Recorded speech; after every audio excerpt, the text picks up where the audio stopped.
All right, good evening, everyone.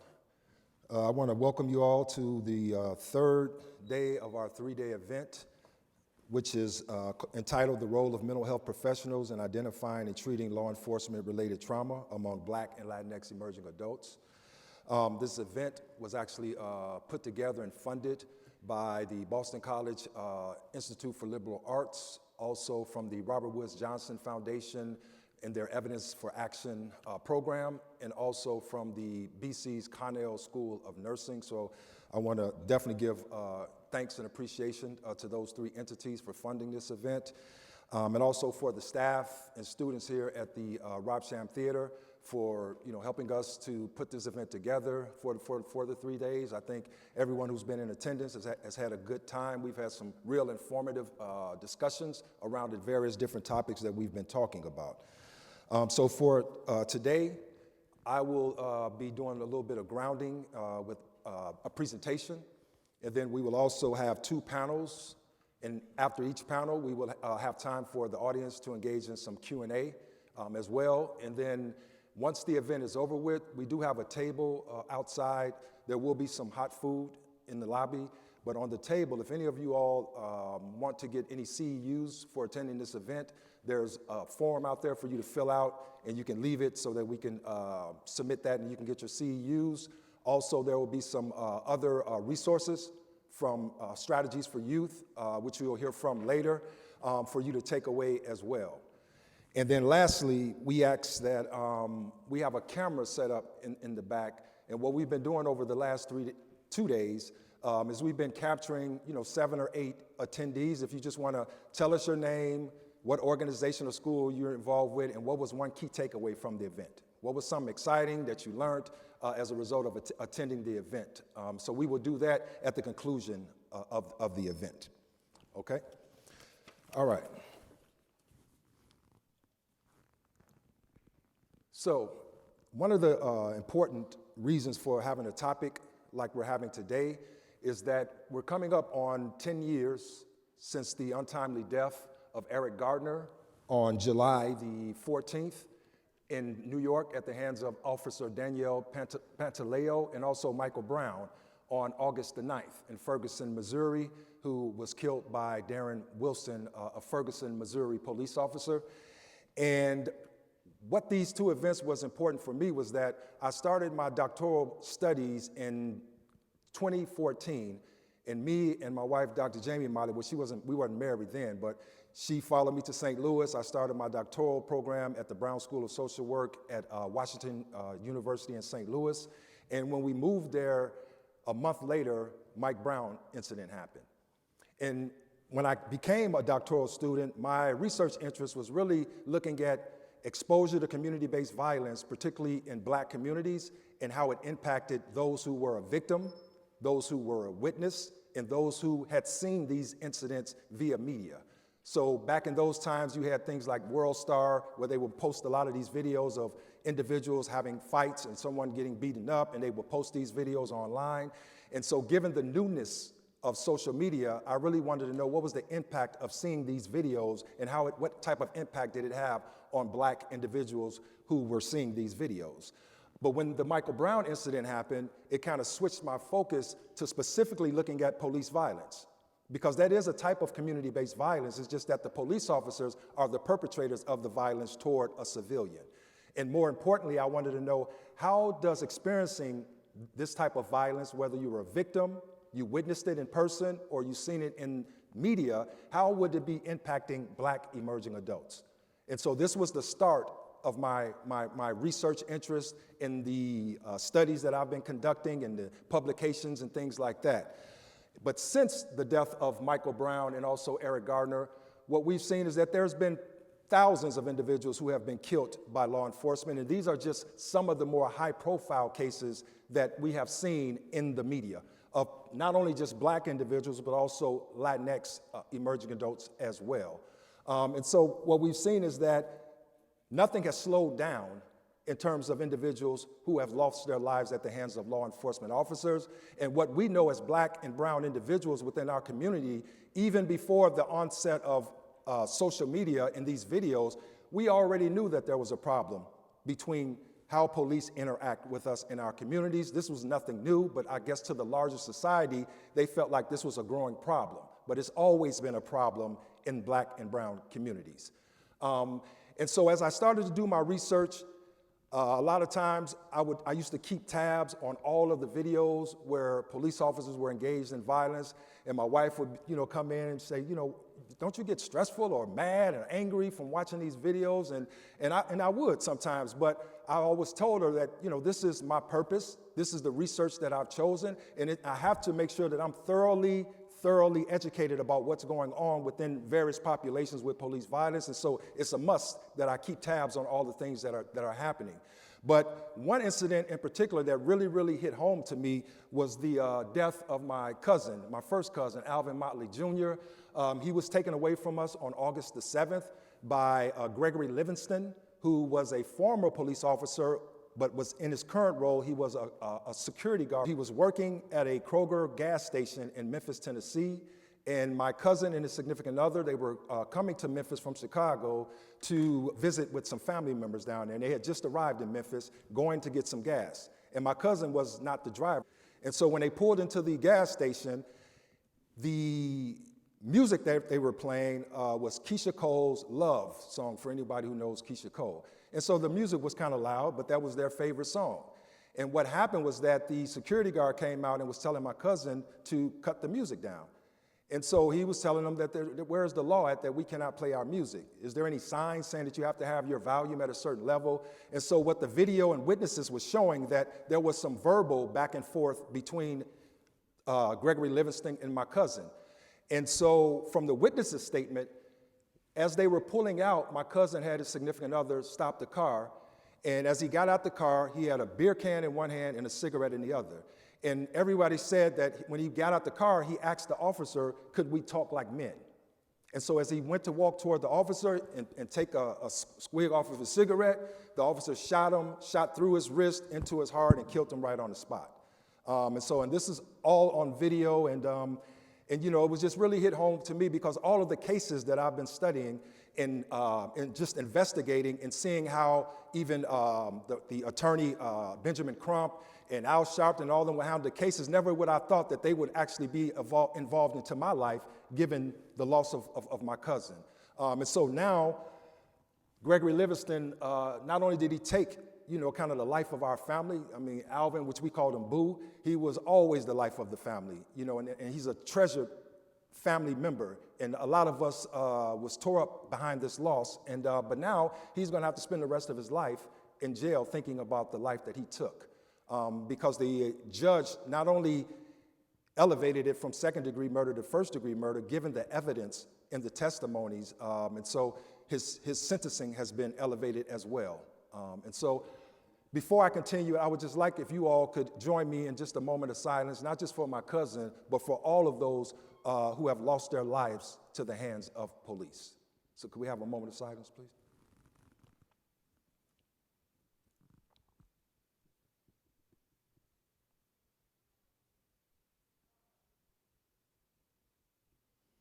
Okay, thank you.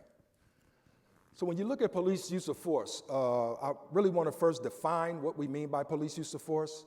So most police officers in the United States, they are trained by using what they call a police use of force continuum. And they're trained on how do you implement the right level of force given a situation that you're encountering. So it starts off from less lethal, and then it can go from an officer's presence. So for many of you who've grown up in Black and brown communities, as you know, if one area of your community was where a lot of drugs was happening, then you might see 2 or 3 squad cars just sitting there. And that's their show of force to stop that criminal activity from happening. Okay, but then you also have verbalization, the way police talk to you, the type of commands they give you. Sometimes they're giving you proper commands, but then also sometimes it can be disrespectful from the words that they're using. But then it can escalate up to empty hand controls where they have to give you, hold you, punch, kick, things like that. Then on up to less lethal methods, which is the use of a baton, pepper spray, taser, and then on to lethal force. And so when you look at these different types of use of force and we look at the disparities in terms of the prevalence of individuals who have been exposed to police use of force, what we see is that each year roughly 600 to 700,000 individuals experience police threat or use of force. But then when you look by age group, and also approximately about 1,000 individuals lose their life each year as a result of police use of force. But by age group, what we see is that emerging adults, those 18 to 29, an emerging adult is a term that was coined by Jeffrey Arnett. And what this represents individuals between the ages of 18 to 29. A lot of them are engaged in tertiary education. They have not yet entered into marriage or parenthood, and a lot of them have not yet gotten to the career of their choice. And so these are individuals who are kind of in a transitional stage, and they have not yet entered into what we would traditionally call adulthood. Whether you're married, you have children, you're working your career job, you're stable financially, and you're not depending on your family or your parents for anything, okay? And so that's what we mean by emerging adulthood. So what we see is that emerging adults, they are 2 times more likely than U.S. residents from other age groups to experience exposure to police threat or use of force. And within emerging adults, we see that Black and Latinx emerging adults are 3 to 4 times more likely than white emerging adults to experience threat or police use of force. They're also 2 to 3 times more likely to be unarmed and killed. And also they're 3 to 4 times more likely than their white counterparts to even expect that police will victimize them, a friend, or a family member. And a lot of this research has come out from the Bureau of Justice Statistics, given when we talk about non-fatal police use of force. And then there's also data that's been used from Fatal Encounters, Mapping Police, the Washington Post, the Guardian, which is another issue because the government itself, we do not really keep count on how many lives are lost at the hands of law enforcement because they're not mandated. So there's 18,000 law enforcement agencies in the US, and only about 6% of them actually report their numbers to the Uniform Crime Report, which is an annual report that comes out. And what researchers were finding that these other entities was accounting for 800 more deaths that was not accounted for in the data set that we were using from the UCR. Okay, so the government is not even mandating that these law enforcement officials actually report not just the deaths, but also whenever you use police force, whether you push someone, you have to have an argument with someone, you put them in handcuffs, you have to pat them down. All of these things should be reported, but we have yet to see that. So one of the things that happens when you think about police use of force, a lot of the disparities that we see happening is really about police practices that disproportionately target Black and Latinx emerging adults. So one of them is racial profiling.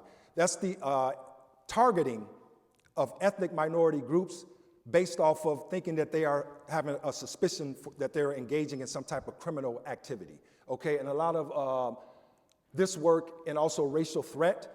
Racial threat is really the coercive control of an ethnic minority group for the political purposes of suppressing their threat to the white dominant group. And a lot of researchers, particularly Dr. Weitzer and his colleagues, have done a lot of research on racial profiling and racial threat, showing that these disparities not only happen with Black and brown individuals, but also the use of force that happens in these encounters also disproportionately impact them as well. And so then we all know about stop and frisk, which was outbanned, but Dr. Amanda Gelman, she's done a lot of work showing the disparities between Black and brown individuals who have been stopped and frisked, even though their white counterparts have been found with more contraband than them. Okay, and a lot of police have been using force in these stops and frisks. Because it's not just about hitting someone, just patting them down is a use of force. Putting them in handcuffs is a use of force. Just showing up and having a verbal conversation with them, all of those are types of use of force that should be reported, okay? And then we have consent searches.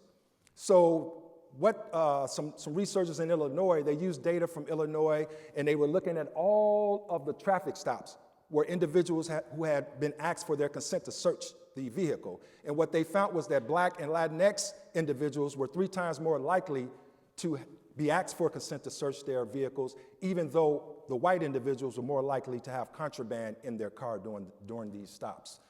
Other practices, search warrants, no-knock warrants. No-knock warrants really became more at the national level with the killing of Breonna Taylor. Okay, but what researchers have found that out of all of the millions of no-knock warrant searches since 2015, there's been 22 deaths that have happened as a result of a no-knock warrant, and Black and Latinx emerging adults have accounted for the majority of those deaths. And even though in the majority of those cases, there's been no contraband found and no criminal activity was happening at the home, okay? And then lastly, we all know about the war on drugs, which started with our prior President Nixon back in the 70s, but then it really augmented with the Reagan era. You know, not in terms of sentencing, but also in terms of the police coming into Black and brown communities with the idea of we're targeting drugs. But when you go into communities, they're looking at everyone within that community as a potential criminal. And so a lot of violence has happened because of the war on drugs. There's a lot of brothers and sisters, Black and Latinx, who are doing long prison terms because of the so-called war on drugs. And a lot of families have been fractured, fragmented, and hurt because of losing a loved one to the system, given the war on drugs. So all of these practices what we feel have contributed to the disparate numbers that we see when we talk about the prevalence of police use of force. But not only just that, think about if you are a Black or Latinx emerging adult who have gone through some of these practices by police, it could change the way you perceive police. If you're growing up in a neighborhood where police are always engaging in beating up someone who is not even engaged in any criminal activity, when you're walking and you're going to school, they're pulling you over, checking you, running your name, asking you where you come, like it's a part of their daily lives where either they're seeing it, they're a victim of it, and now with social media, they're seeing these things in social media happening to people who look like them. That can change the way we perceive police. And so one of the studies that I did with Black emerging adults, I did focus groups with Black male emerging adults and focus groups with Black female emerging adults. And so I just wanted to show you 3 key quotes that came out of that data. So this one here, I wish I had a pointer, but Troy, over to the left there, he's a Black male emerging adult, and he was talking about why he believes that police use violence against Black people because of the color of their skin. And what he stated was that a lot of the time, you see white people getting pulled over and you see them standing outside having just a normal conversation with the police. But if it's a Black person, you usually see them lying on the ground with a whole bunch of cops surrounding them or mistreating them. And then next you have Chris, who was talking about videos of police violence against Black individuals. He said, like point blank, all these brutalities and Blacks getting shot is because of the color of our skin. You can dress up as good as you want, you can have as much money as you want, and you can talk properly, but it literally is just the color of your skin, of our skin. And then Venus, a female emerging adult, said, or it's like if I call the police and then they start investigating me. And it's like, I'm the one who called. I'm the one who needs help. So why do I feel like I'm the criminal or that I'm the one who the police have been called on? It's like you feel like a victim instead of being protected. Now, to focus it more on Latinx emerging adults. It was a study done by Dr. Rod Bronson and his colleagues, having interviews with Latinx emerging adults. And as you can see, Zoriata was a Latinx female emerging adult talking about experiences with aggressive policing, stated that many of us Dominicans, at least in my community, are afraid of the police because even when we are citizens, and many of us go through so much to get citizenship, the police just continue to stop us and not respect us, and so many people end up in jail having to prove they are citizens without needing to. Then we have Maria, who's also a Latinx female, said that the cops don't even walk around in my neighborhood. They drive by sometimes real slow to try to scare you with mean faces. They don't get out of the car and talk to you. The police just want you to feel threatened by them. They think we are criminals anyway. And then lastly, Jose, he stated that the police don't care about my neighborhood. When you call them, they take their sweet time coming, and then they come with an attitude. I bet if this was where those rich people lived, you know, like on the east side, white and rich, they'd come real fast and would be real respectful. So when you look at these perceptions of police, one of the things that I was thinking about when I was conducting my research as a doctoral student was that it's one thing to be exposed to police violence. But it's another thing when you perceive that the violence that the police officers are perpetrating against you and people who look like you is an act of racism. And so when I came up with that question, I wanted to find a measure that would allow me to examine that type of exposure, but there was none. So I had to create one. So what I did was, with some funding from NIH, we were able to create a scale that examines the frequency of Black emerging adults' exposure to perceived racism-based police violence, okay? And the way I define exposure to perceived racism-based police violence, it's exposure to actual or threatened violence, either physical, psychological, or verbal, perpetrated by law enforcement officers that is perceived as an act of racism by an individual who is directly as a victim or a witness or indirectly exposed to this event. So this is how we define exposure to racism-based police violence. And what happened was, as a result of this research, we were able to develop and validate this measure with a sample of Black emerging adults. But when I got here in 2021, I wanted to know, does this scale hold together for not just Black emerging adults, but also Latinx emerging adults?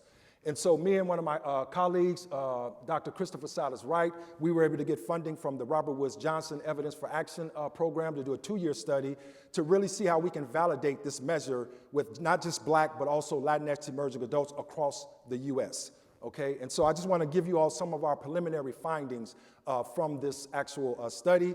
And what happened was that the original scale was just 2 scales.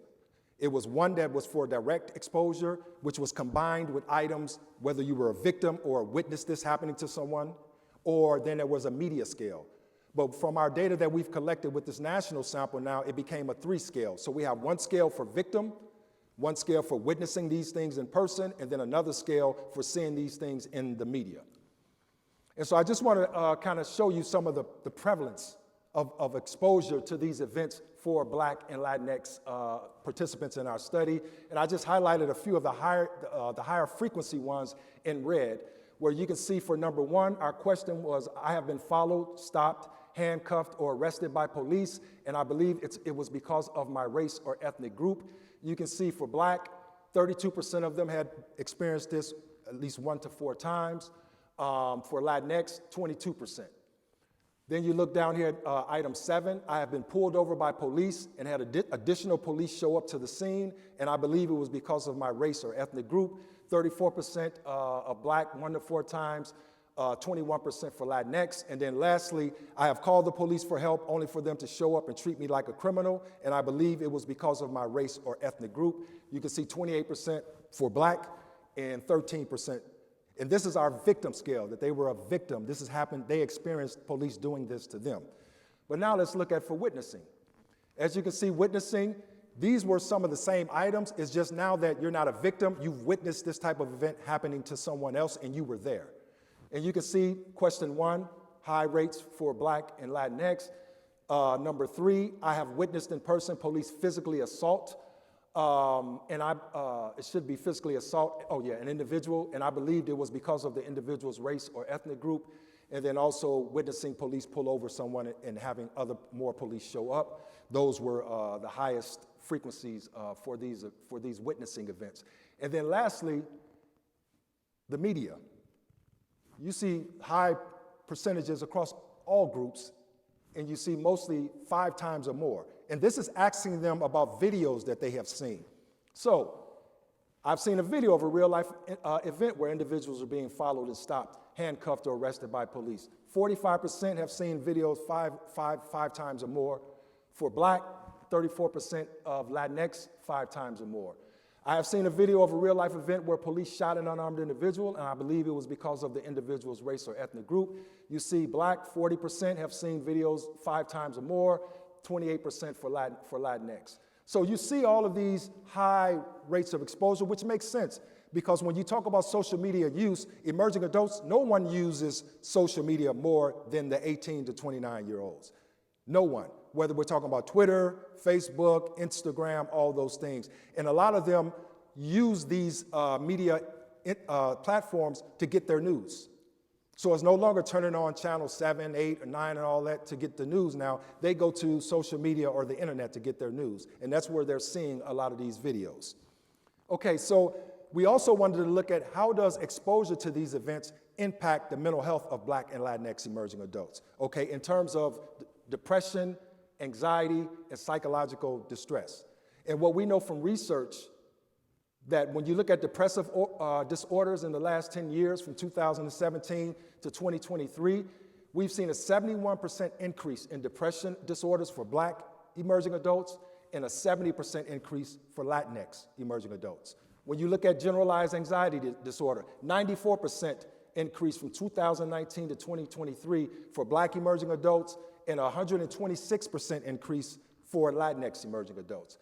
When you talk about psychological distress, well, we see that 42% of individuals of Black emerging adults in the United States have suffered from some levels or high levels of psychological distress compared to 46% for Latinx.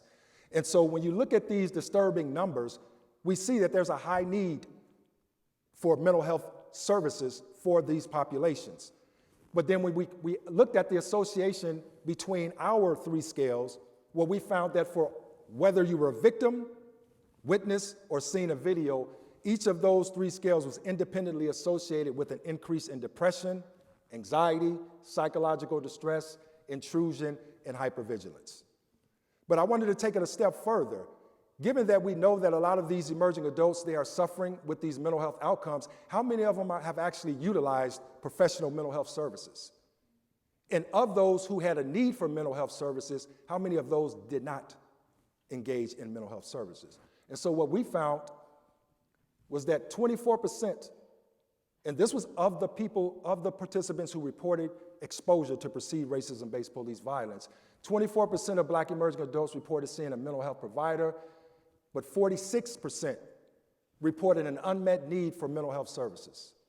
Of the Latinx, 27% reported using mental health services, and again, 49% reported an unmet need for mental health services. So we have some emerging adults who are actually engaging in mental health services, but we have a larger percentage of them who have a need for it, but they're not accessing the services. And we got to ask ourselves, what can we do better to not only treat those who are coming to us, but also for those who may need it, what are we doing to reach out and make sure that they have access to the services that they need, okay? Which is very important. So to end up this first part here, why is this topic important? When we look at the disproportionate impact on vulnerable populations, Black and Latinx emerging adults, they face higher incidence of police violence exposure, which signals a pressing need for systemic reforms, whether we're talking about policies, whether we're talking about training for law enforcement officers, whatever we're talking about, we need to do some type of reforms so that we do not see these disparities that we're seeing. The increase in mental health concerns. What we see is that racism-based police violence exposure does correlate with those different adverse mental health outcomes, highlighting the importance for mental health clinicians to, one, understand the issue, more importantly, to assess how many clinicians actually ask their patients about exposure to police violence or exposure to racism. Are we assessing for those things? Because if we're not, then how can we have a holistic understanding about what's happening to Black and Latinx emerging adults if we're not even assessing for these things? Is the tools that we use, and do they allow us to assess? And if not, then we need to change the tools, okay? Because they may be coming in with depression, but we're not treating the actual cause of that depression if we're not assessing everything that could be happening to these individuals. So, and then also a gap in mental health service utilization. What we saw, the disparities between the necessity for and use of mental health resources among these participants who have encountered racism-based police violence, it accentuates the urgency to enhance the accessibility and provision of mental health services for these populations, okay? And so what I wanted to do for this presentation is just really set the grounding and let you all know why this topic is important and why I will never stop talking about this topic, because as you know, as of today, nothing has changed. We still see the disparities. No national policies have been put in place to hold police accountable, to make sure there's transparency between police. And so what I want to do now is we're going to get into some discussions. We're going to have our first panel that I'm going to introduce that's going to come up, and we're going to engage in discussion. And let me switch this. This is Justice and Healing, Collaborative Pathways for Individuals and Families Affected by Police Violence. And so the first person I want to introduce is Dr. Christopher St. Ville. Dr. St. Ville is an associate professor at the University of Buffalo in the School of Social Work. He is currently conducting research around improving the efficacy of frontline community violence prevention workers, integrating research methods with social service delivery. Next, I want to introduce and have Carl Williams come up. Carl Williams is a survivor of police torture and is currently a learning fellow at the Chicago Torture Justice Center. Carl provides support for incarcerated and formerly incarcerated men and women. Next, I want to come up is Anthony Jones. Anthony Jones is an educator, a criminal justice reform advocate, paralegal, and participant at the Chicago Torture Justice Center. And last but not least, Latanya Jennifer Sublette. Latanya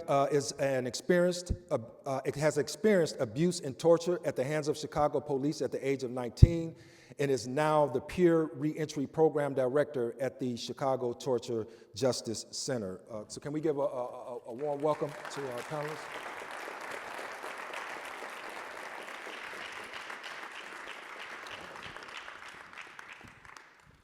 All right. So we've got a chance to really talk and have conversations about the work that you all are engaged in. Some of you I already knew. Some of you I'm from Chicago, so I definitely wanted to bring my Chicago brothers and sisters out here because I feel like they're doing important work, particularly around the topic that I'm talking about. But to get into our discussion, I really want to direct the first question to you, Latanya. I'm sorry. How does we call, and this is the Chicago Torture Justice Center, but I'll say CTJC. How does CTJC effectively support individuals and families affected by police violence? Well, I think the first thing is that when survivors come to Chicago Torture Justice Center, we absolutely let them know that they can come for services, but they can be a part of the fight for justice as well. So I really believe that giving them a space in the center, meaning they can come to any of our programming that has nothing to do with therapy, art therapy. When we show up for protest, family members and survivors can show up with us. When we go to City Hall, they can show up with us. So we don't just serve in the capacity of saying, we provide this service for you, this is it, see you later. It is really a holistic, therapeutic experience that they get. And one other question, so people can have context. Could you tell us about how did the Center, Chicago Torture Justice Center came about? Sure. So many of you may have heard or may not have heard, Chicago is infamous for police torture and abuse. There is a detective, John Burge, I think he was really a commissioner or commander, who from 1971 until 1992 was known for abusing Black and brown men. Mayor Daley said, clean the streets, and that's what he did. They picked up Black and brown men and just charged them with crimes, and what would happen is that they would take them to the police station and they would torture them. They would use a black box that emitted electricity and put it on their genitals. They would beat them with telephone books. They would put plastic bags over their heads. And finally, it's a very long story, but finally, Death Row 10, people were fighting against the death row in Chicago. And because death row individuals were kept separate from each other, when they were released, the governor released all death row people and gave them life sentences. So when they began to communicate with each other, they found out that they had all experienced this torture in police stations. So they started advocating for themselves and enlisted individuals on the outside who were also fighting against the death penalty. So it went from we're fighting against the death penalty to now we're fighting to find more individuals who have this story of torture. It came out and Rahm Emanuel, who was the mayor at the time, said, okay, Chicago is gonna make good on all of this abuse and torture. So it was really a social justice movement that created Chicago Torture Justice Center. People fought for the acknowledgement of the city to say, this has happened and you have to do something about it. So they said, we will give 5 things to do a reparations, and that was Chicago Torture Justice Center. Torture and John Burge stories have to be told in Chicago public schools. They paid torture survivors some, never enough, some money, gave them access to city colleges, and also provided city housing for them. So it was a social justice movement that created the ordinance that CTJC was founded from. Thank you, thank you. Okay, now I want to bring you in, Carl, in the conversation, because I know you're working over at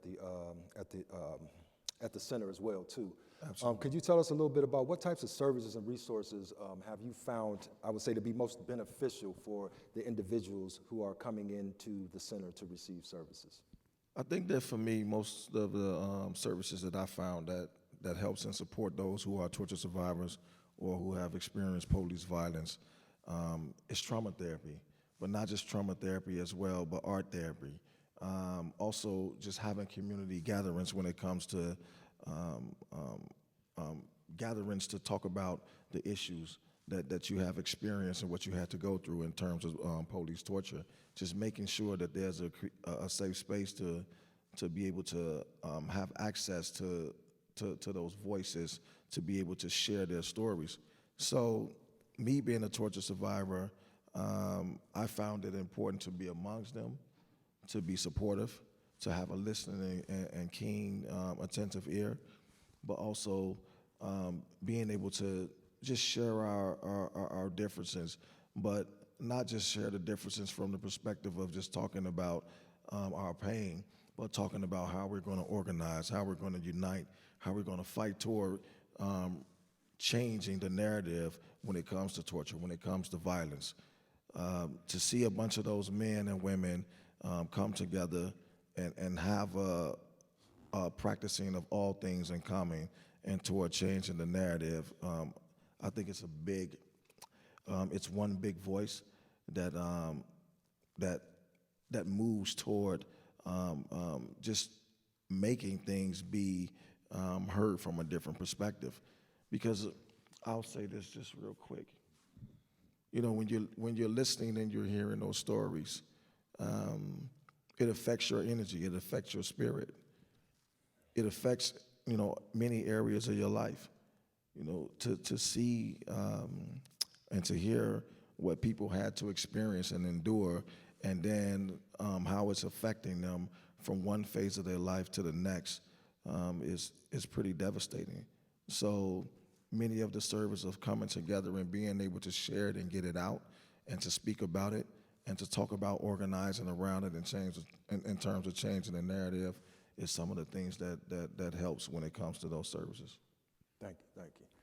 And I want to switch over to you, Anthony, and I want you to kind of share later on kind of your story, but I know that through your process, you had became very knowledgeable about the law Yes. and also gaining your own freedom. And I want you to speak about that a little later, but what are ways for individuals and families to really seek criminal or civil action against police, particularly for those who have been a victim of police torture or for families who have lost a loved one as a result of police violence?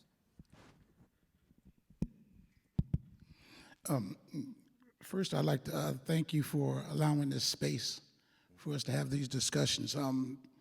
Some of the ways that we can actually allow people to actually file complaints, to voice these things there's things that actually have been done, whether you can file something with the state's attorney's office, the state police, complaints with that. I think one of the key things that I like is actually going into the communities and speaking to people that, as far as legislators and voicing your concerns about what's being done as far as, the crimes and the atrocities that happen with the police. So there's other ways as far as civil litigation, as far as with the organizations that are actually very deeply embedded into doing things for these complaints and having a voice for that. I believe in 2016, I believe that's the date, in 2016 in Chicago, they had actually put together a committee as far as to answer things as to make complaints about the police, COPA, I believe that's the name of it.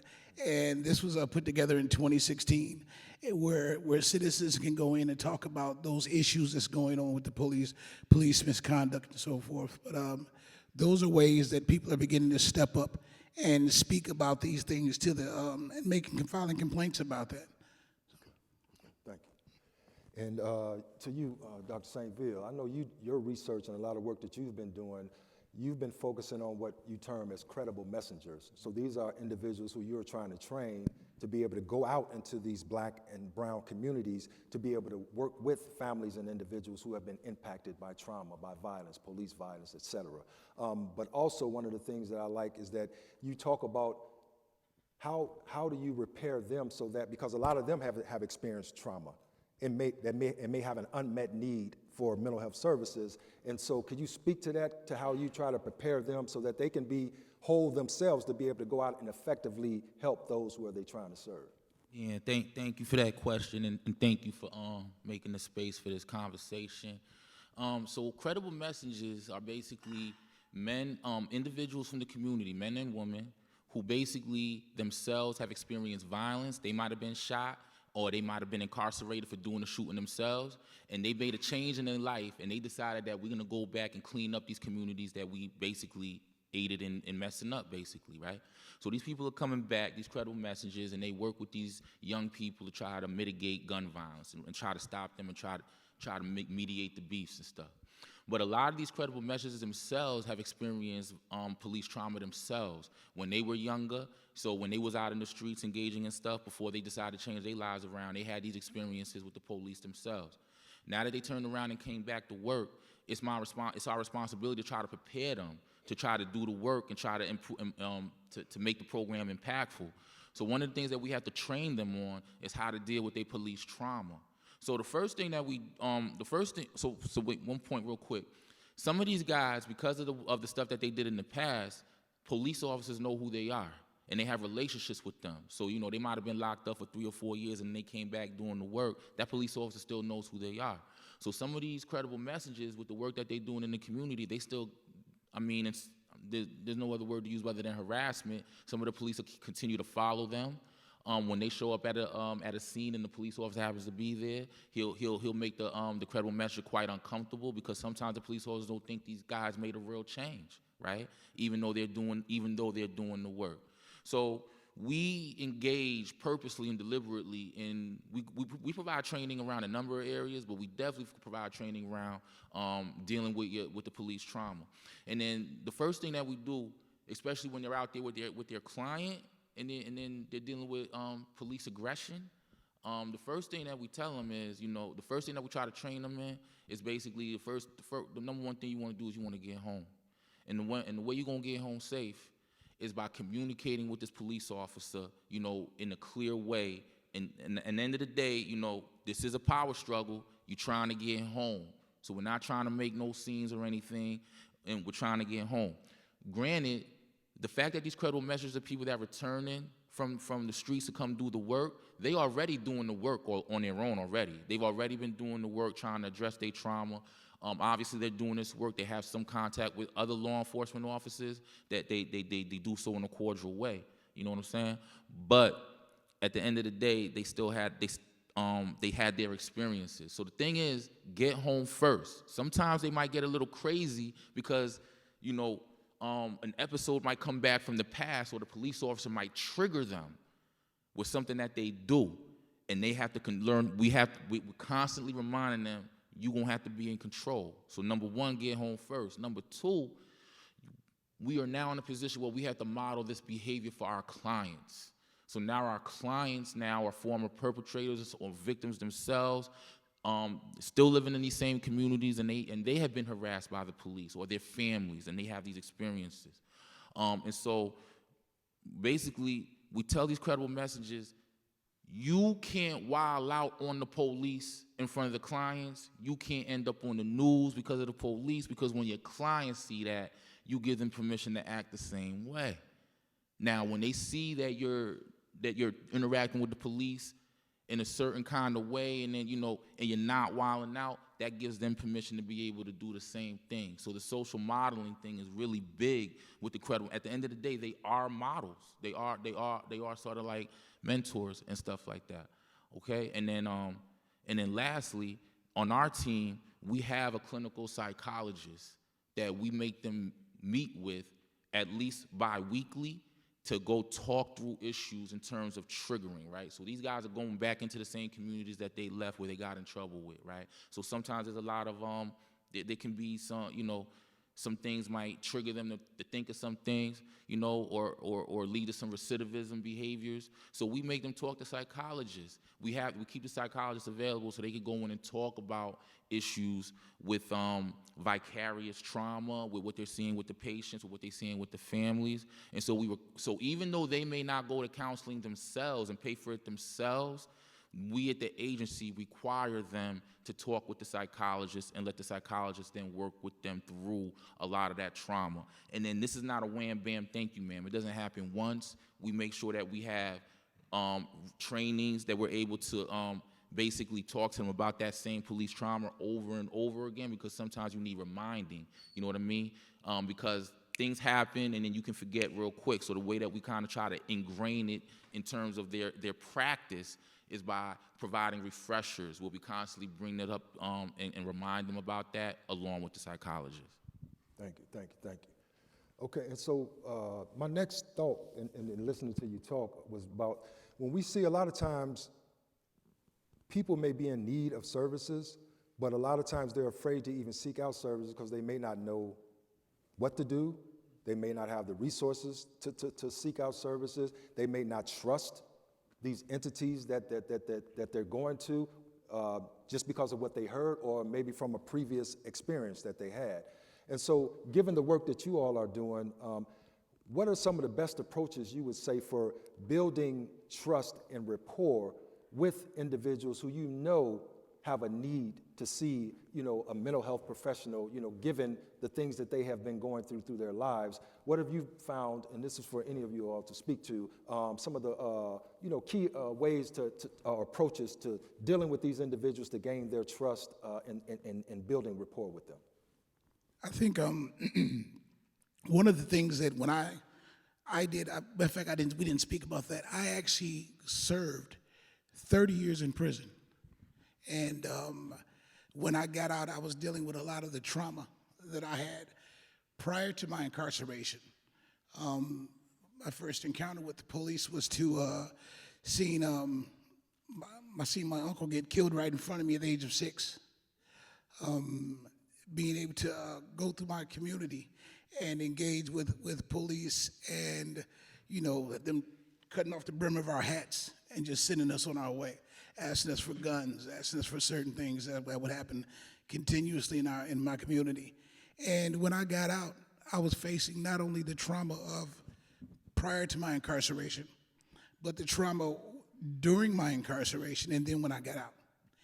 And it was very difficult for me to actually deal with that because I really didn't unpack that at first. So we have a term that we use when we get out where it's a thawing out process that we have, and we're dealing with a lot of issues.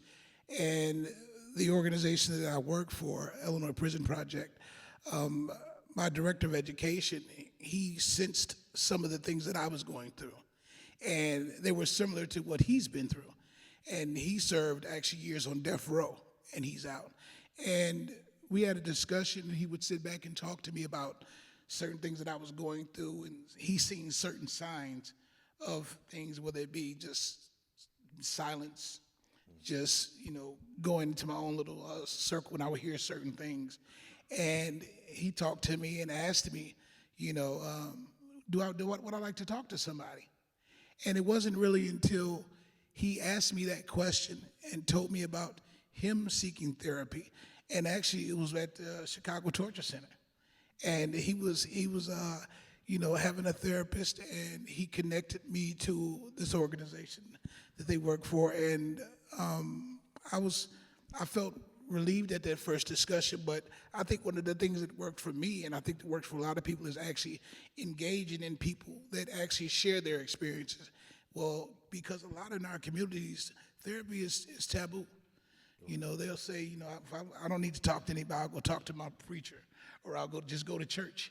Right. But actually, there's a lot of unpacking of trauma, and it's so much of it. And I think really the thing that worked for me is to be allowed that space to communicate with people that are actually going through those things and experiencing those things.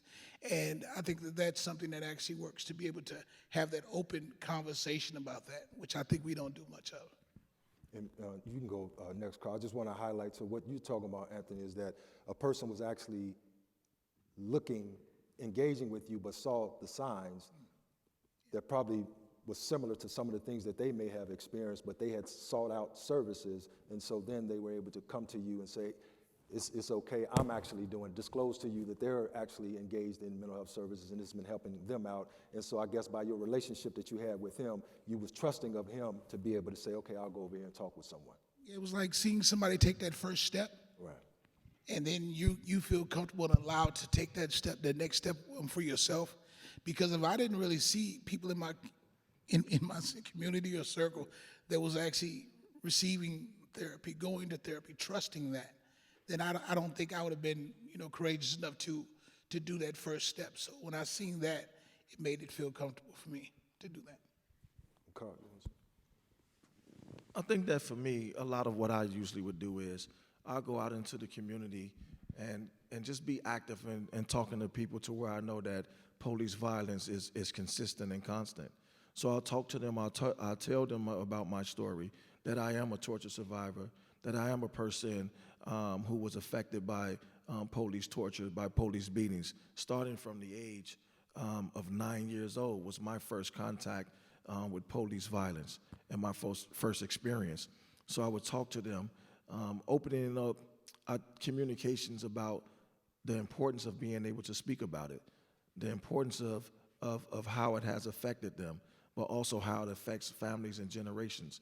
When you experience police torture or police violence, it doesn't just affect you, it affects everyone that's in your family, but it also affects your community. Because when you think about it, your life is not just yours, it's a shared life. So what happens to you, affects everyone else. I think that, and starting from that space and allowing people to be able to tell their stories, what happens is that people go into depth about what they have been experienced, and then that allows me to be able to talk about the counseling that I had received and continues to receive. I'm a person who, as a torture survivor, I still go to counseling once a week consistently. Well, it's important for me, but also, and I'll tell this quick story.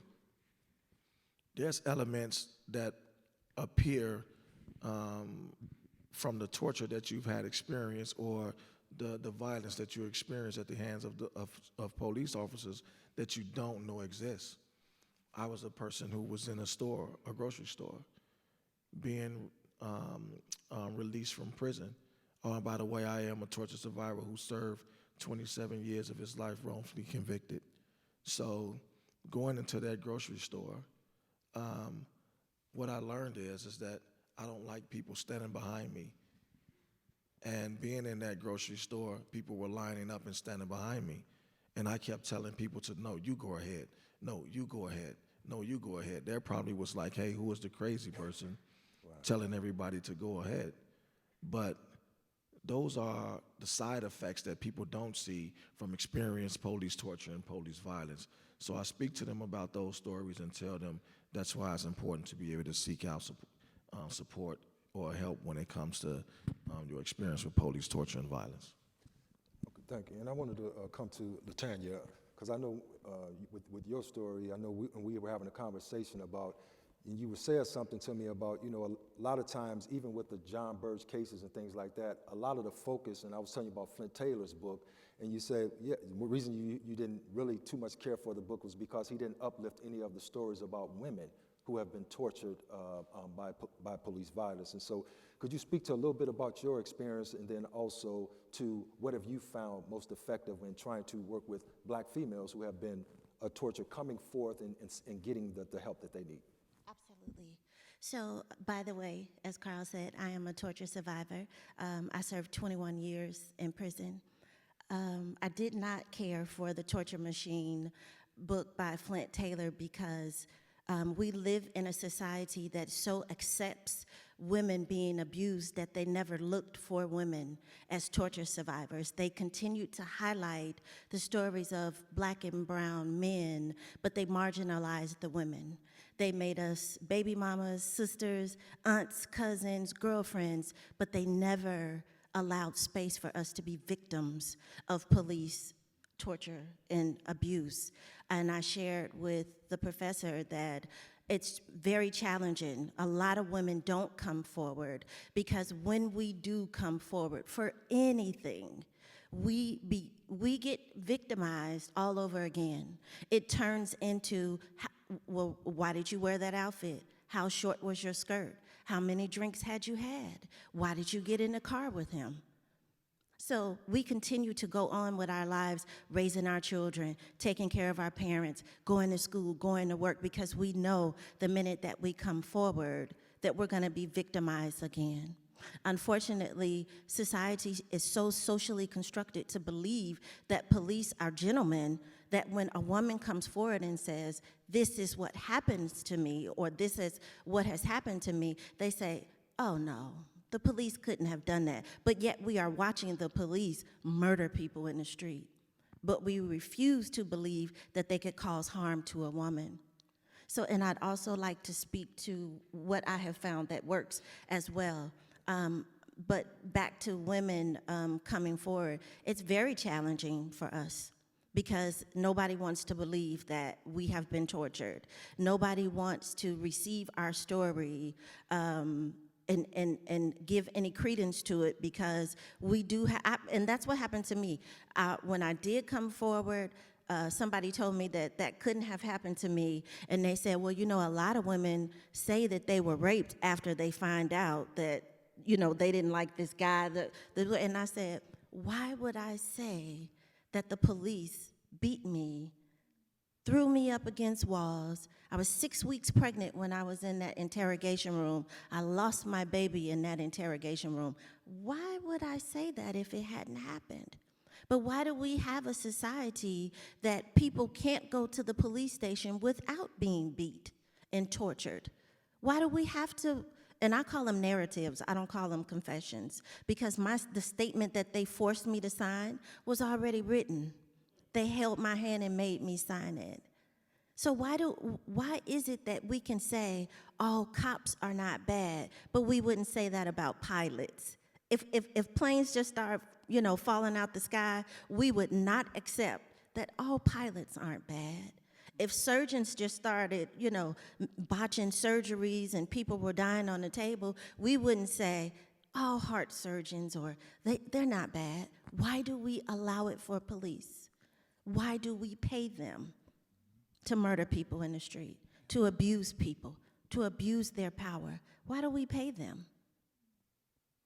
I probably didn't answer your question, but I want to speak to what I have found that works as far as therapy.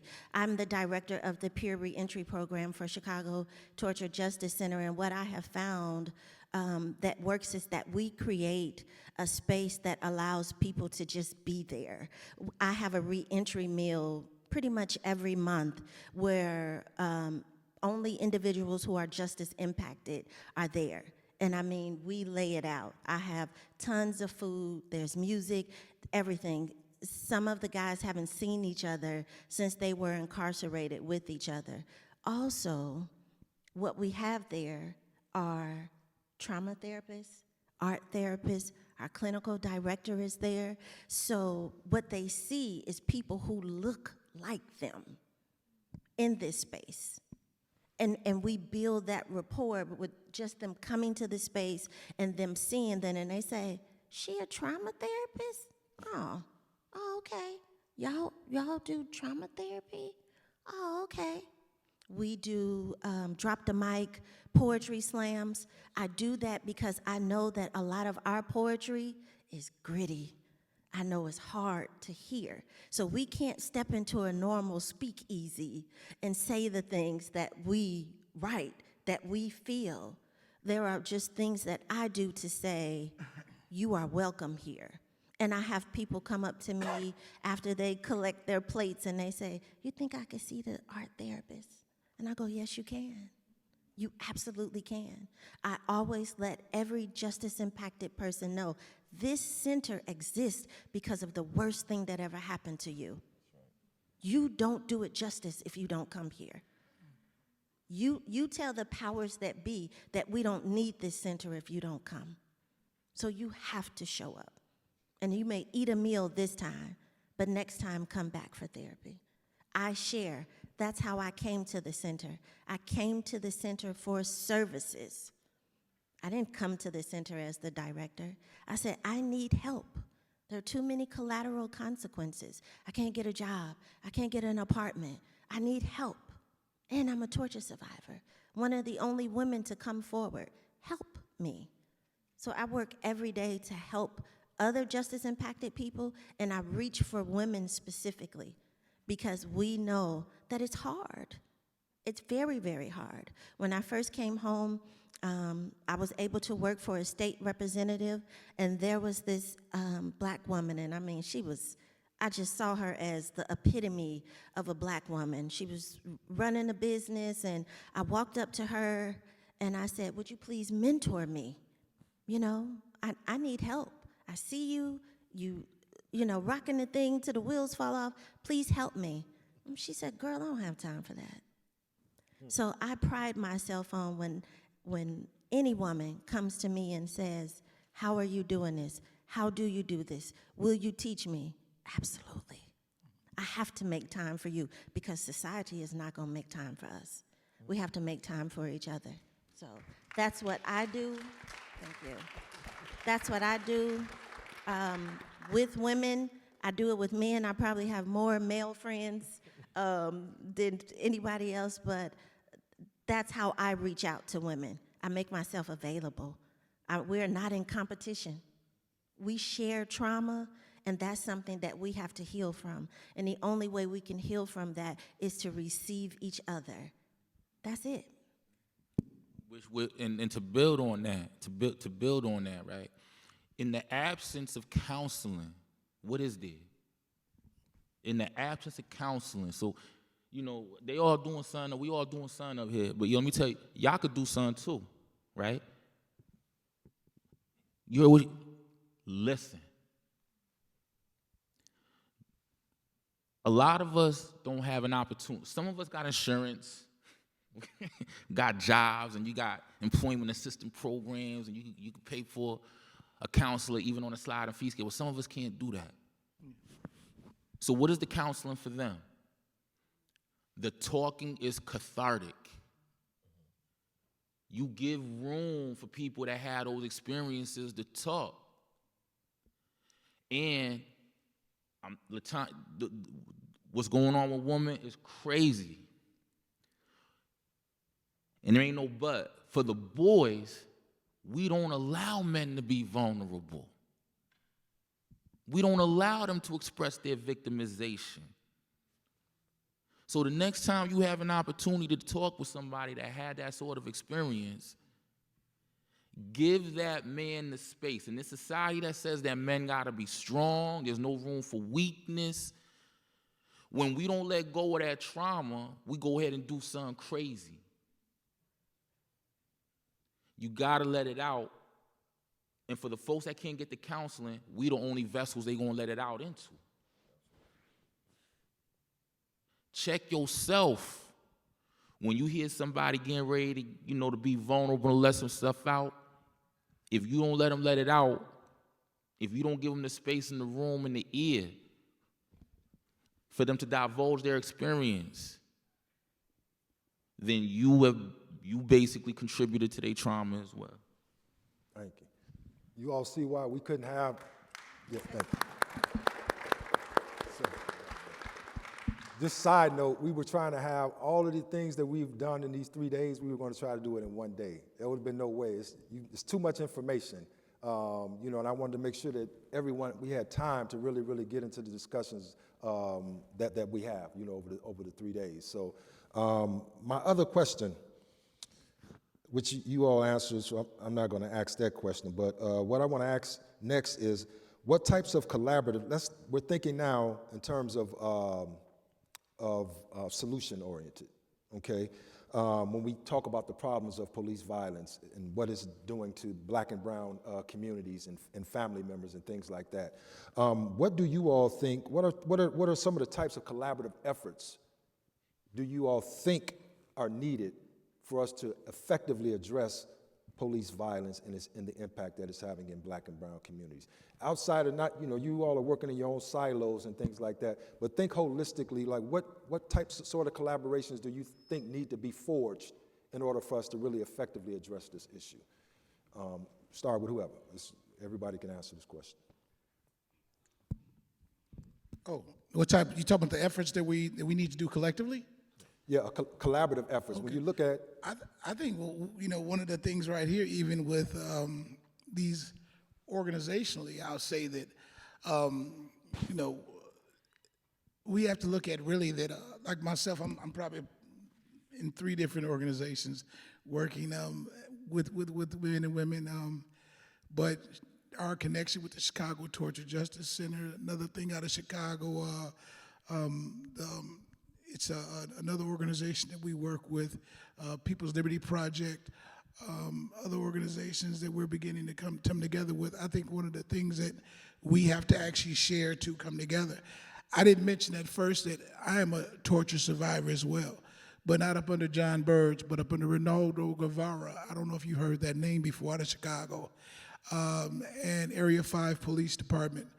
And when my torture was done, and I brought this information out during that time, it was like everybody was used to that.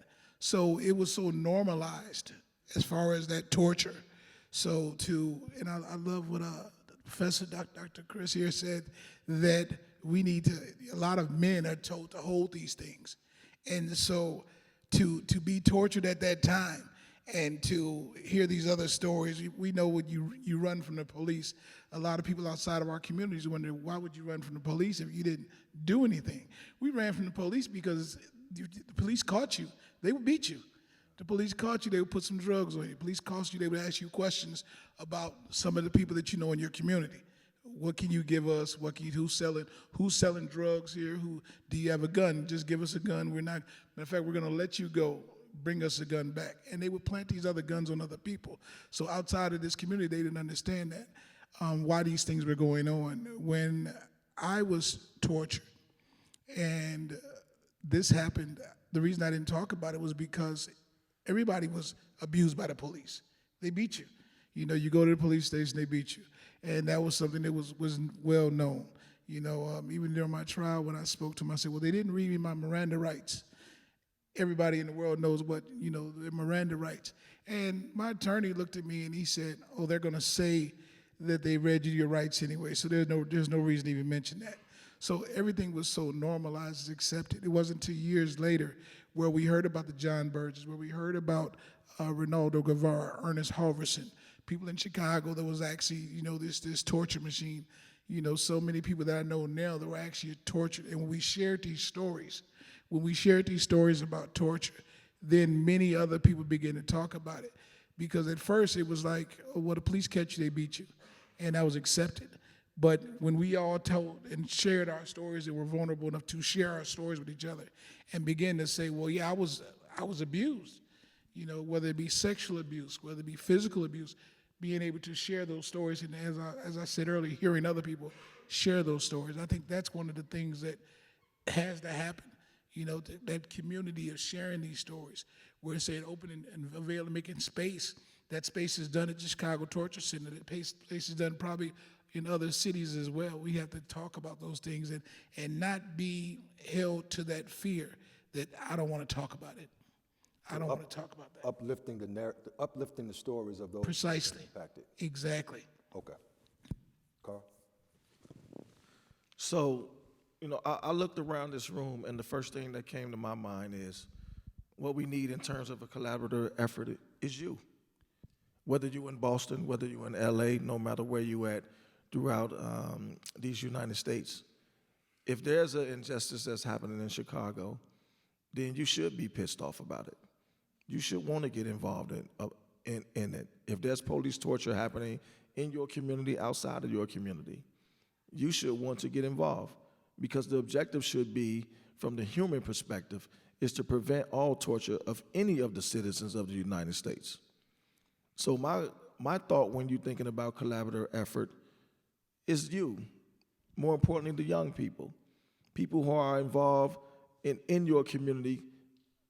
I mean, learn about the injustice, organize to be able to remove it and uproot it.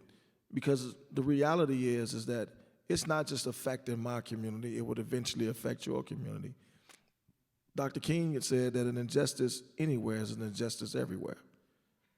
So my collaborative effort and thought is to collaborate with you in Boston and Chicago from Boston to LA, anywhere and everywhere. If you can communicate and collaborate over the internet about injustices, speak about them, and if they have affected you in any type of way, then you are the collaborative effort.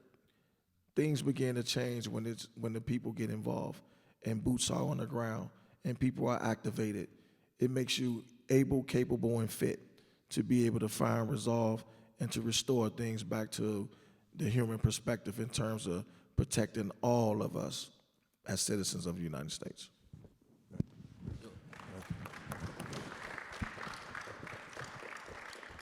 Before you go, you can go, but we got I got one more question I want to ask, but no, I want you to say your piece, but do it in 60 seconds. Then Latanya, if you can do yours in about 60 seconds, then we'll have about 4 minutes for this last question, because I want to get all y'all responses to this last question too. So. I can't do it. Nah, like Carl said, man, yo, we should all be invested in law enforcement getting better. You know what I mean? So what I'm gonna say is, yo, if you had someone in your family that experienced police brutality, you should be involved. If you have a friend that experienced it, you should be involved. If you know any young people that experienced it, you should be involved. If you have any law enforcement in your family, you should be talking to them and get involved and have these conversations. And then in terms of the partnerships, you see all three of these individuals up here, they done told you they were formerly incarcerated individuals. I believe that we need to partner with formerly incarcerated individuals and to partner and to stand behind them and let them take the lead in changing this system. And I truly believe that it is going to be the folks who come home from prison who will be the change makers in our community and change the society around. How do we get behind them and support them? They the ones that's fired up. They the ones that experienced directly. They experienced it directly. Not only trauma from police, but trauma from the judges, trauma from the DA, trauma from the correctional officers up in the joint. You know what I'm saying? They fired up. They in front, and we need to be right behind them. They the linemen. We need to be right behind them as the running back. Well, actually, probably in front of them, blocking for them. You know what I'm saying? But, you know, these folks are going to be the change makers, and we need to support them in changing this system for the better. For the better. I just want to say, really quickly, I think we have to have spaces like this, and we have to be willing to ask and truthfully answer hard questions. We have to have those conversations that some people with privilege and entitlement don't have to have. I think they have to be faced with what's in our society, and we have to hold police accountable because we pay them. They don't pay us. And if they are paid to serve and protect, then where does the violence come from? Everybody who who experiences police violence isn't a bad person. We're talking about decades of torture and abuse in the city of Chicago, where most of these people have been exonerated. So did it really, really have to happen like that? So we have to ask the hard questions, and we have to have spaces like this. Yes, let's give them all a hand.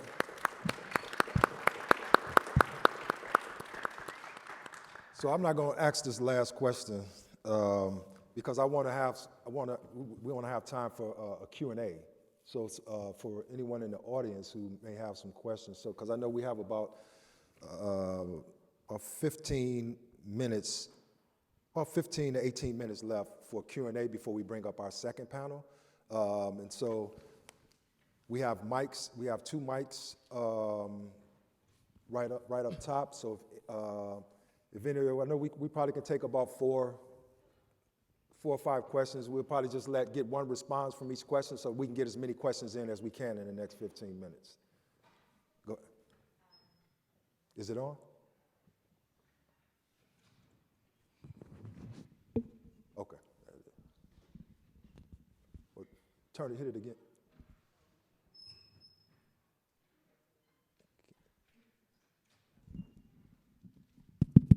There you go. Sorry. Thank you for a great panel discussion. My question is, how do you trust police again? Because I don't think I'll ever call the police.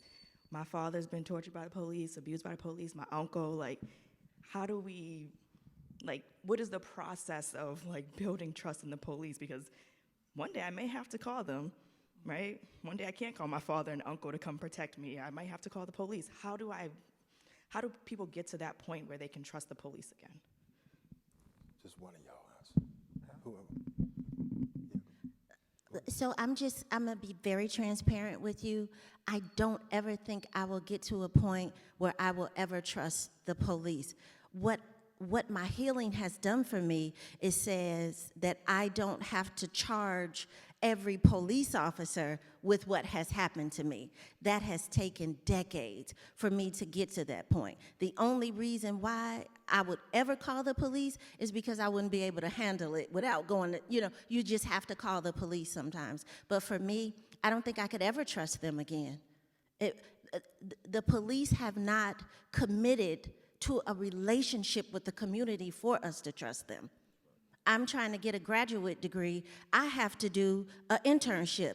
Make the police do an internship in the same communities that they police. Build relationships. How do you expect to trust in any relationship if there is not an exchange? There has to be some reciprocity. And the police believe that they are here and the community is here.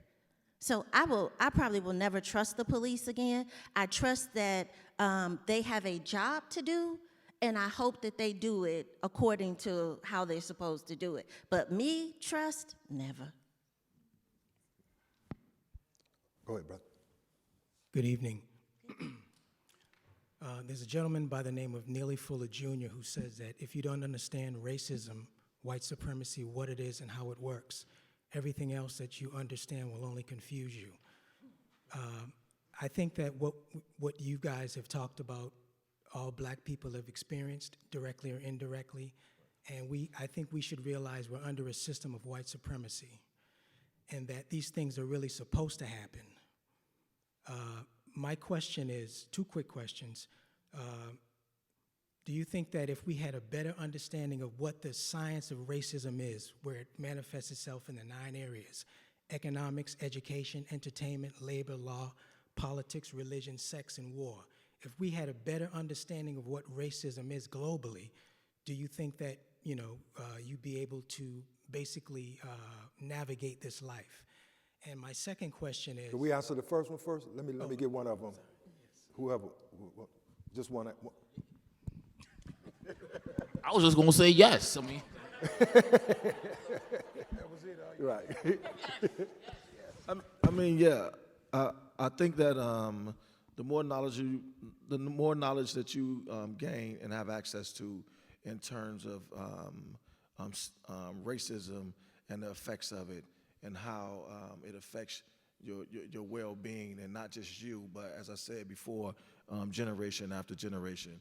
I definitely think that you'll better have a understanding on not just to navigate it, because I'm a person who don't want to navigate it. I like to dismantle the shit. True. Well, sorry for that language, but I would like to dismantle it, uproot it, and remove it so it is no longer in existence.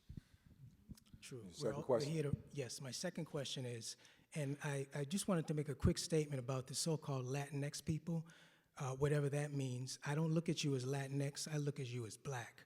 And you're just a different shade of black with straight hair. And you can call yourself whatever you want, but when the police see you, they don't see you as Latinx, they see us all as black people. My second question is, have you all done any personal litigation or collective litigation against your tormentors, your racial tormentors? Anthony.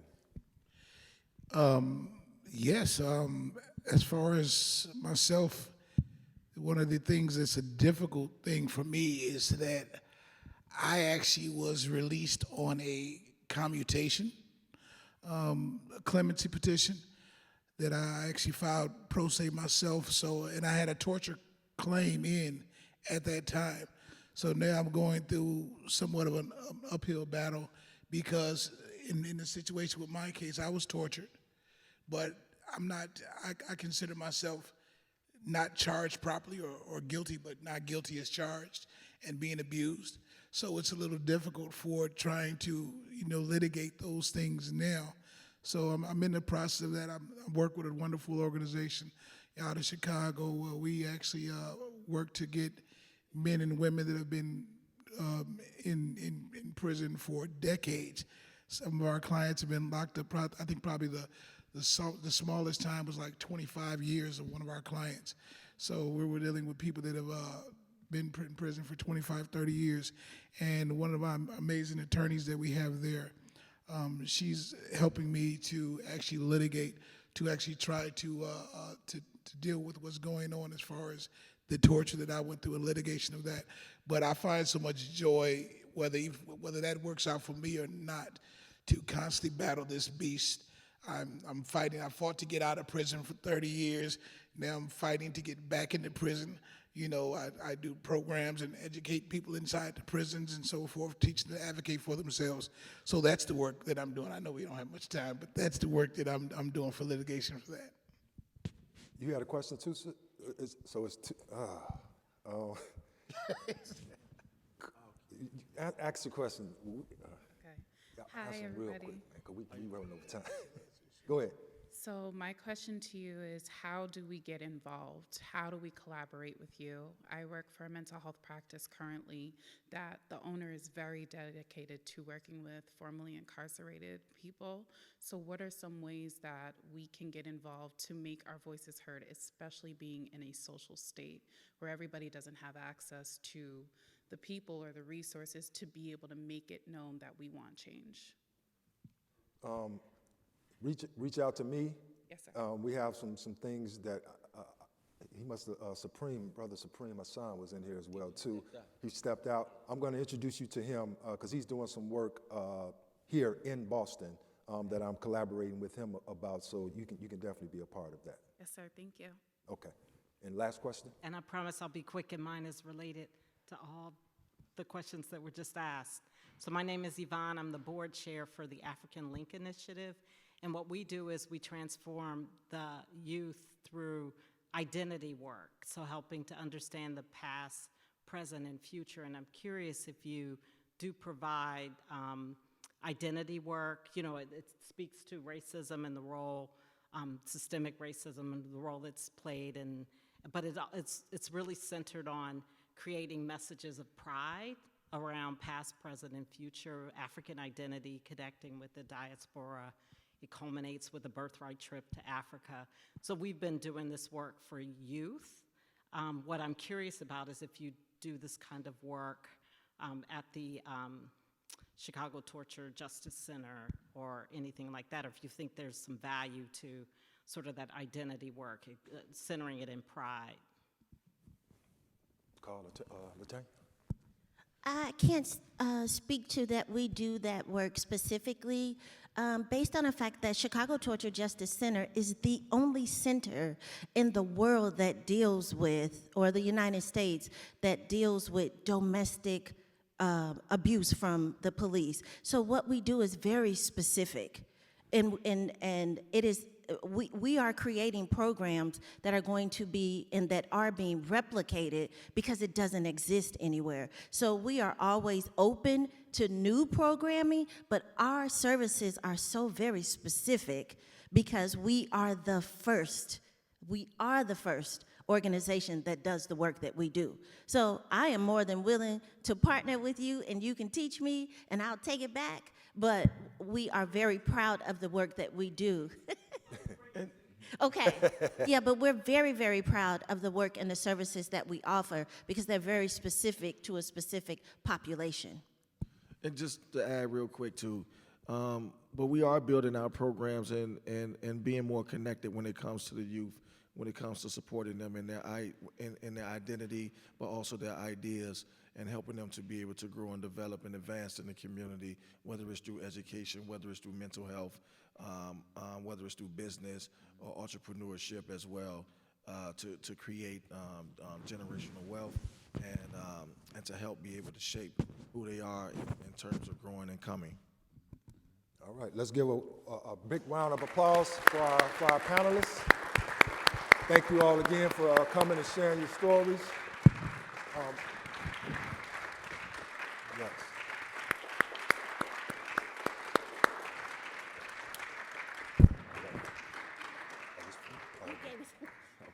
Thank you.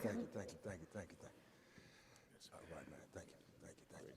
All right. Okay, so what we're going to do now, we're going to transition into the final panel discussion. So as you see, we kind of went from those who are on the ground front lines working with individuals who have been impacted. Now, what we're going to do is transition to what we call the building bridges, shaping positive futures through police and youth engagement and training. So we're going to now talk with some individuals who have organizations where they're trying to bring youth and law enforcement officers together to build trust, to amend and bring atonement to the dysfunction or the tumultuous relationships that we've seen between Black and Latinx youth. So I want to first introduce Lisa Thoreau. Lisa is the Executive Director of Strategies for Youth, an organization that provides training to law enforcement officers and youth to create trust and accountability. Second, I want to introduce Ibn Hashim Bakare, is the Director and Chairman of the Board for Lights and Sirens International, which is an organization designed to encourage citizens and public safety personnel to be active participants in understanding the other's perspective through cultural exposure, accountability, ego, implicit bias, and conflict resolution. And last but not least, I want to introduce Anthony Delgado, goes by AD. AD is an undergraduate in the Lynch School of Education and Human Development at Boston College, and he also served as a Lights and Sirens International member during his junior summer of 2022. So can we give a warm welcome for the panelists as they come up?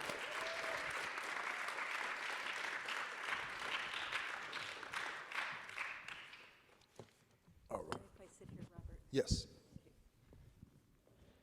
Okay, so as we get started, just to give the audience members a little bit more understanding about your organization.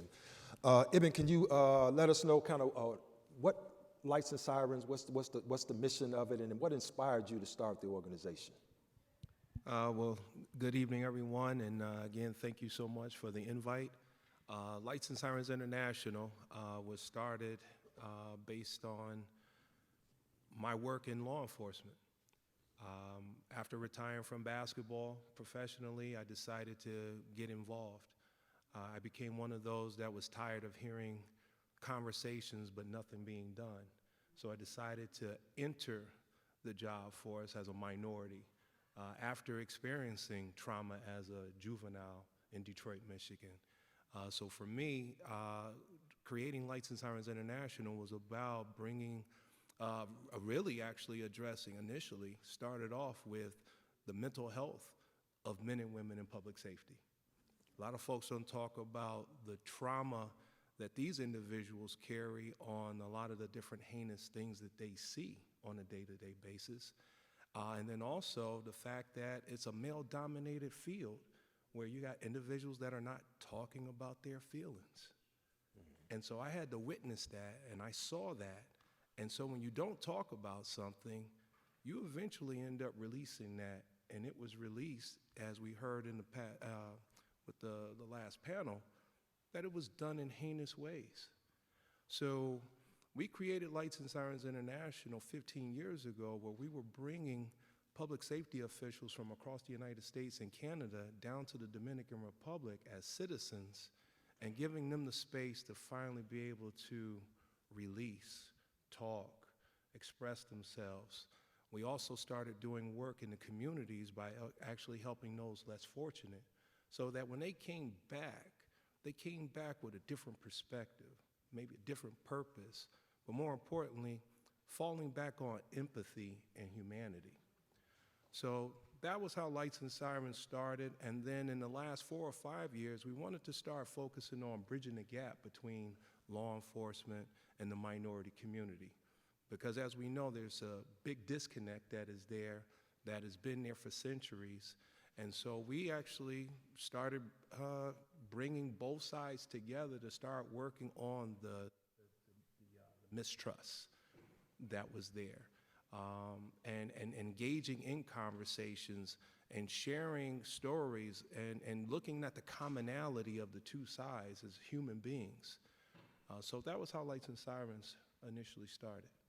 And my second question to you, could you elaborate on some of the activities and ways that you engage youth in, because I know some of the sports that you all, I had never heard of until you were telling me about it, but could you talk a little bit about how you bring them together? Absolutely. So as I mentioned, I played professional basketball overseas. And so during one of my assignments over in Italy, was playing basketball, there's a lot of downtime. So I used that time to my best ability, and I came across a game that was played called bocce ball. Bocce ball is a sport that is 2 individuals, 3, 4, up to 8, hell, even 12. I think we might have even gone up to 18 or 20.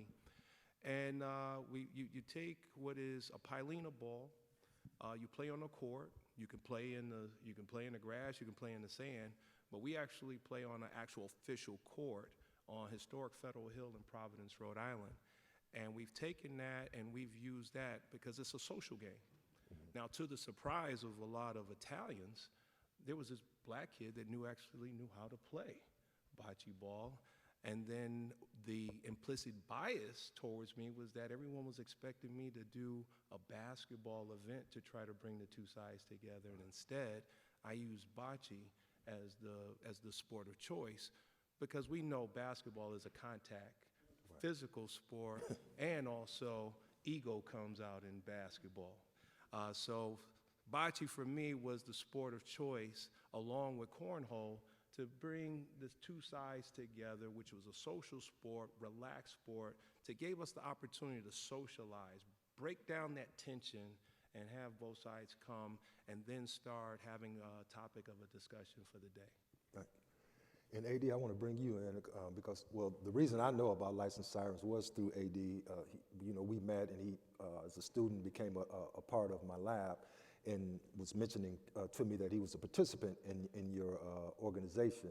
And so what I wanted to ask you, AD, was looking back on your participation through Lights and Sirens, what were some of the key experiences or things that kind of changed your outlook and how you perceived law enforcement officers? Well, I want to first off by thanking everybody for coming out today. I really appreciate it. Being a member of the Lights and Sirens program has helped me tremendously. The 3 things I want to highlight that Ibn still installs in me today are ego, implicit bias, and accountability. Within those 3 things, I've learned a lot. After indulging in conversations and real life experiences, I've been able to notice how my own energy and actions can predict certain situations. Talking about ego, a lot of us have it, and we don't necessarily know when it comes out. Being a part of Lights and Sirens has helped me acknowledge my own ego. Implicit bias are echo chambers that we all live in, and they kind of trap us because we're taught these things by either our grandparents, our family members, people we don't necessarily want to challenge. So we don't challenge our own implicit biases. And lastly, it's accountability. For me, personally, that's one of the least things I tend to do, is hold myself accountable. And going back to it, being a part of the Lights and Sirens program, these will all help me be able to have my own self-reflection upon myself and towards the law enforcement.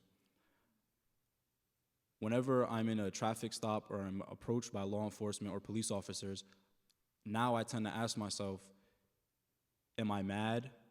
Am I reacting in a certain way because it's a white police officer? Or did I actually forget to put my turn signal on when I took the left? Am I in the wrong? A lot of time I've been taught from social media or by individuals in my own family that police officers are bad. You know, you're not supposed to talk to police officers. But being able to indulge in conversations within Lights and Sirens, they were able to help me recognize that it's not necessarily all police officers are bad. And I do want to hold the police officers that have done malicious things. Those police officers are bad. But there's police officers out there that are fighting for our city and fighting for their name because of the tarnished representation that they have. For example, in the Lights and Sirens program, I was able to meet officers that I now call my friends. I would never think that would happen. They're behind the badge and the sirens, they're good people. And before this program, me, my friends, whenever the law enforcement wasn't around, that's when we felt most comfortable. Whenever the law enforcement was around, whenever I seen red and blue lights, whenever I seen badges, I thought I was gonna end up on the news. I thought, like the people in the first panel had said, you know, we would get beaten or we would get tortured or go to jail, hence why we run. Lights and Sirens kind of diminished all of that. They gave a new narrative to this generation on how we could fight towards it. So I appreciate it because with nonprofits like Ibben's, it's able to help our community be able to learn the things that I've learned. And I'm only 20 years old. So to be able to help the youth indulge in conversations and self-reflect and what I've been able to do in the little time knowing Ibben and being a part of this nonprofit has helped me completely. So that's what I'd like to share with you guys today. I appreciate you for listening. And I want you to elaborate a little bit on, so before you went to, well, let me ask you this question.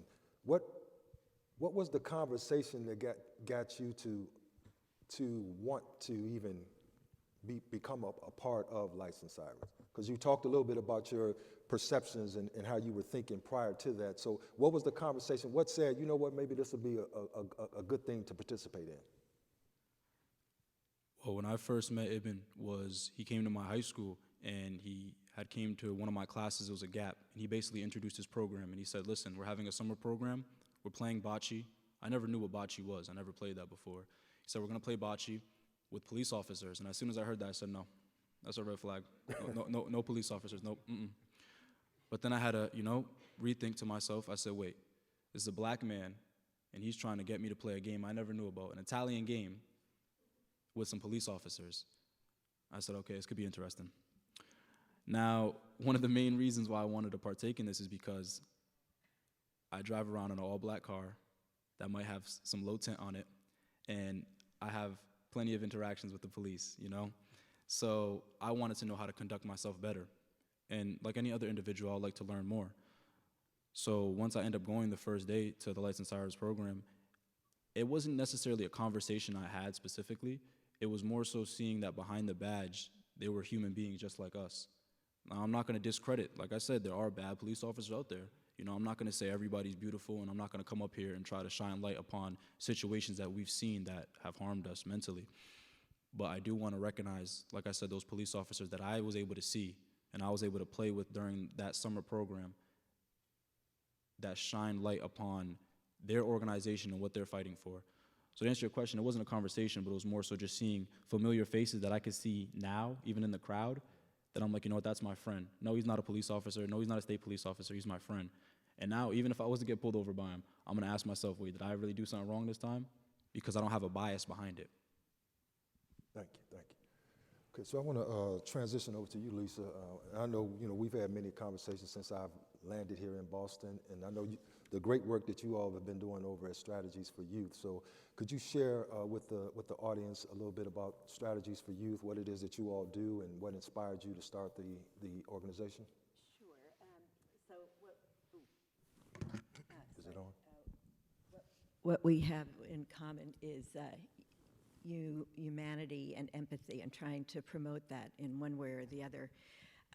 And the recognition that bocce, which in French is boule, is a social game, and it's incredibly boring, I'm just saying. If anybody wants to play it in Boston, it's the North End if you're looking for bocce courts. What started Strategies for Youth was some incidents that happened about 25 years ago. The Boston public school system decided no longer to provide yellow school buses, so kids had to take the public transit system to go to public school in Boston. And so the transit system went from having a handful of kids every day to having 40,000 in the morning and in the afternoon. And as you can imagine, things went awry. And the primary reason it went awry was not because of the kids, but because the MBTA Transit Police decided to have a zero tolerance policy, which meant that any bad behavior, and I'm going to just define bad for you in a minute, justified arrest. And bad could be waiting for a less empty train. So I'm bad too. Waiting for a friend, talking to someone instead of getting on a train, speaking too loudly, whatever that is. And this led to a rash of arrests that we started tracking at the Juvenile Justice Center at Suffolk Law School. And I was horrified because I would say 95% of the kids being arrested were youth of color. And in my frame of reference, being arrested is a source of trauma. And we shouldn't be permitting that unless it's absolutely necessary, and there is no other alternative, and even then. So I was trying to negotiate with the MBTA Transit Police, and that was not a good idea then. I gave up quickly, and we moved right on after having a big meeting at Dudley Square Library to have people talk about how their children were being treated, to suing the MBTA Transit Police in October of 2001. I'm not going to mention this for any kind of pity or for you to think that I'm refuting the notion that white supremacy explains a lot of things. But I received 400 death threats for trying to stop getting kids arrested. And I was like, why are they so threatened by having their power resisted like this? Well, I don't know the answer. I have some theories, but I can't say them out loud. And these men did not want to see this happening. And because of the hierarchical system of a law enforcement agency, pushing back against the police chief made most of their jobs likely to be ended. So we won the lawsuit insofar as we settled, and each kid got about $5,500, which isn't a lot, but let me just tell you that at that point, Boston Police Department officers were actually killing adult men, and there was zero damages in some of those decisions. And so right after that, a new chief was chosen, thankfully, and we asked if we could be allies instead of enemies, although I was willing to continue being an enemy, because if any of you want to be a social worker and a lawyer, there's a lot of fun to threatening people, which we can discuss later.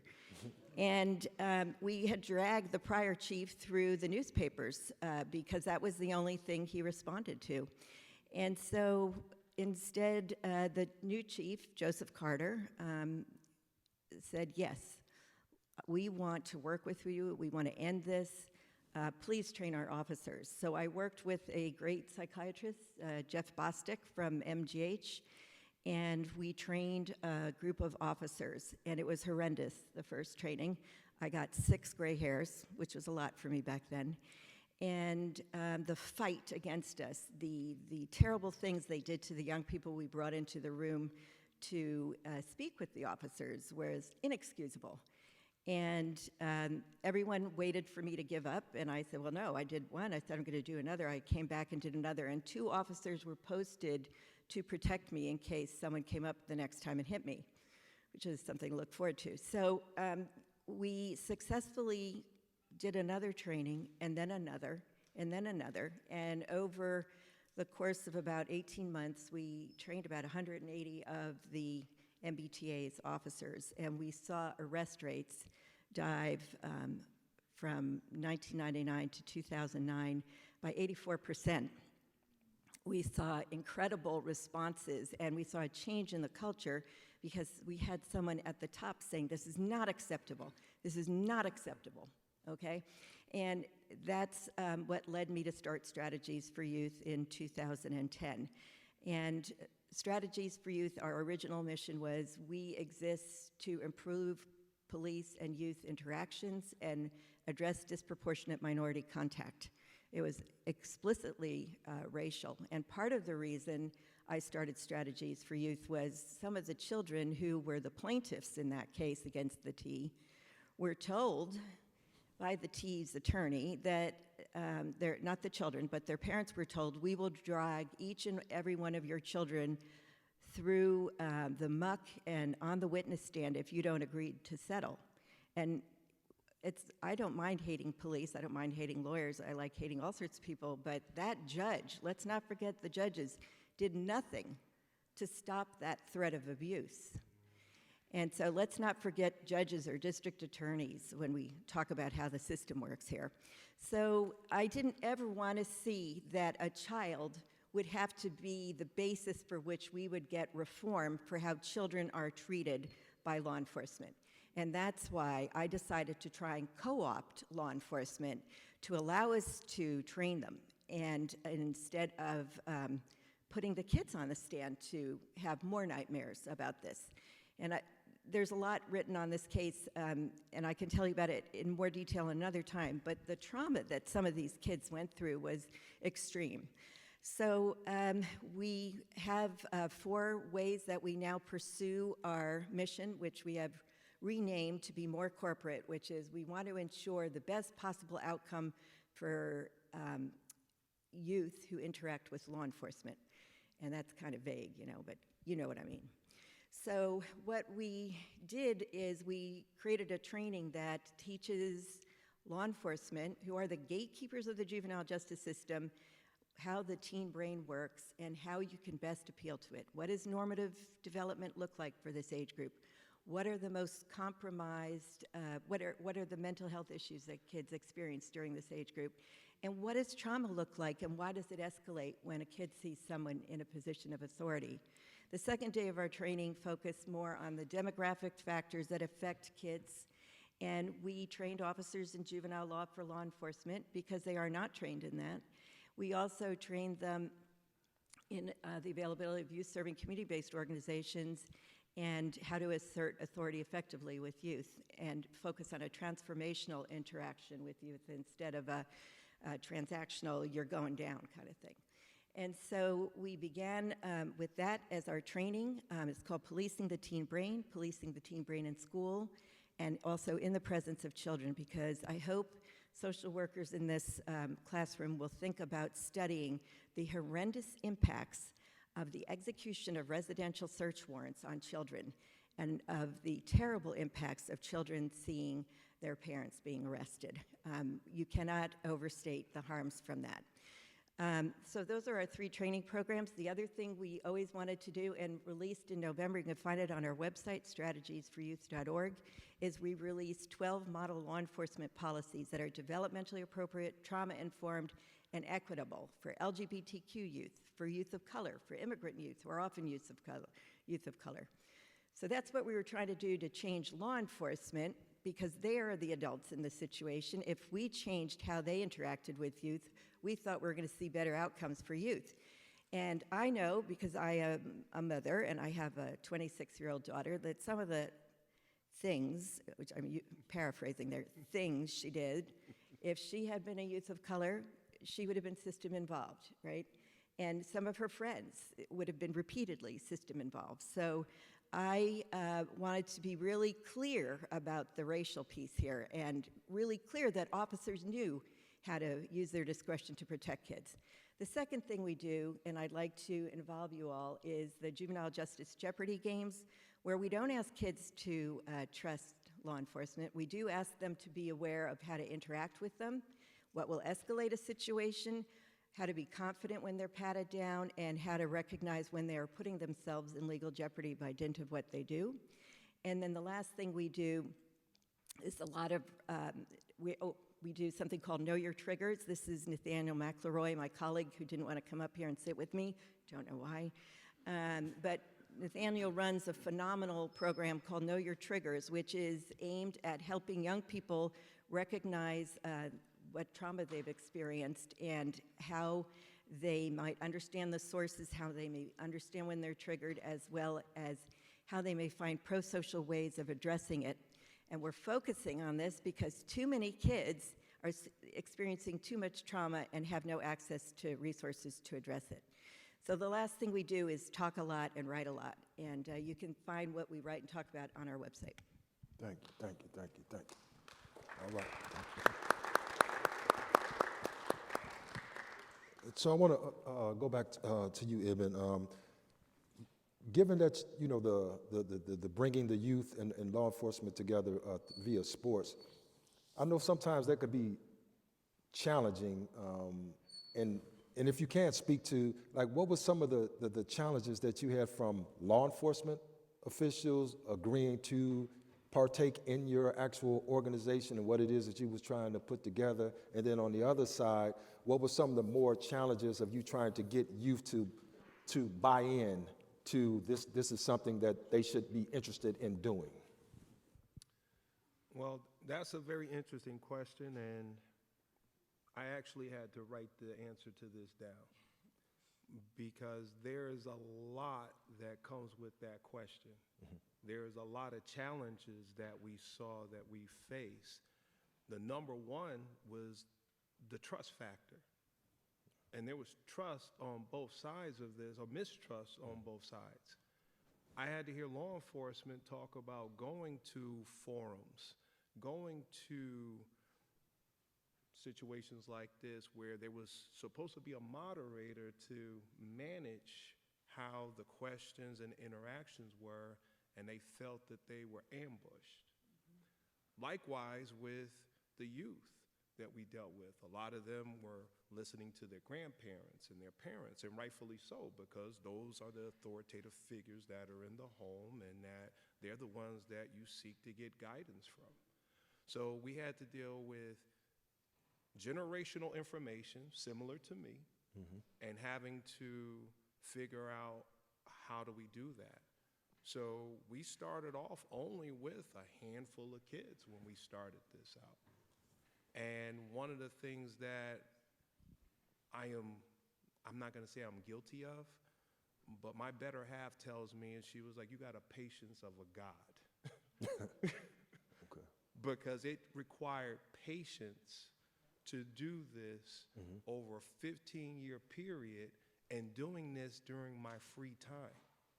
See, I have a full-time job working as an inspector for the Department of Transportation. So I do Lights and Sirens International after my 95 without getting paid. Is it the MBTA? It's not the MBTA.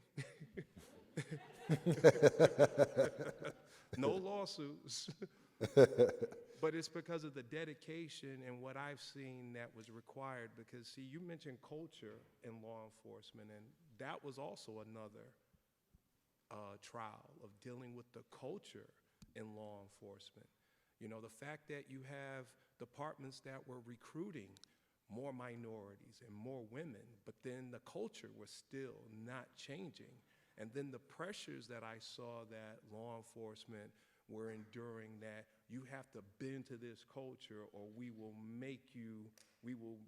force you out of this thing. So those were some of the challenges that I saw, but then, there was the overcoming the stereotypes that were there, and addressing the past negative experiences.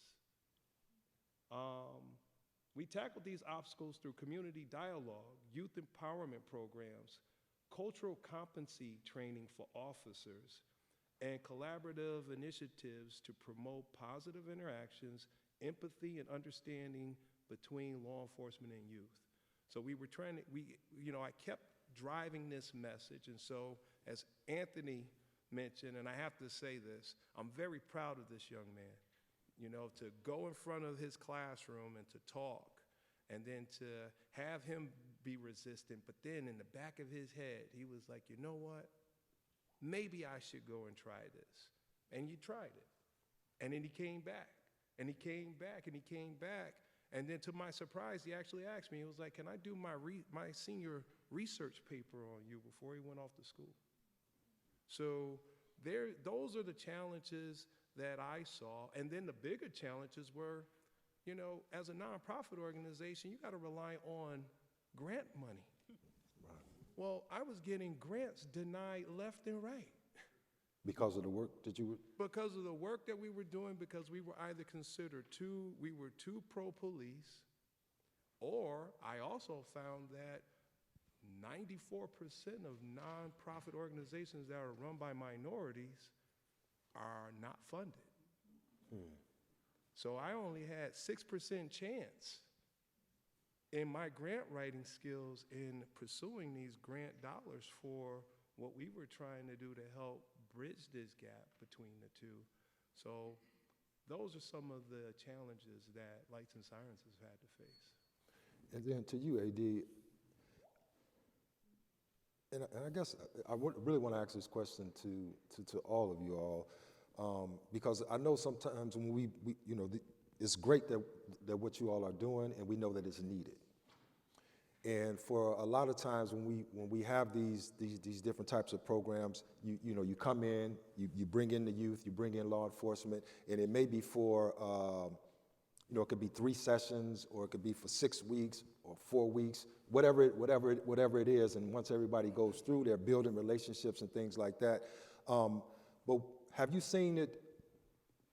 What's the long-term impact? Have you seen the relationships and the trust that's been built as a result of them engaging in your program? Have you saw this after the program is over with some of the law enforcement officers and youth? Have you saw that, have some of them had other negative interactions, or have those law enforcement officers and youth that have been in your program, have you seen that they're still moving along, thriving without having any types of negative interactions with each other?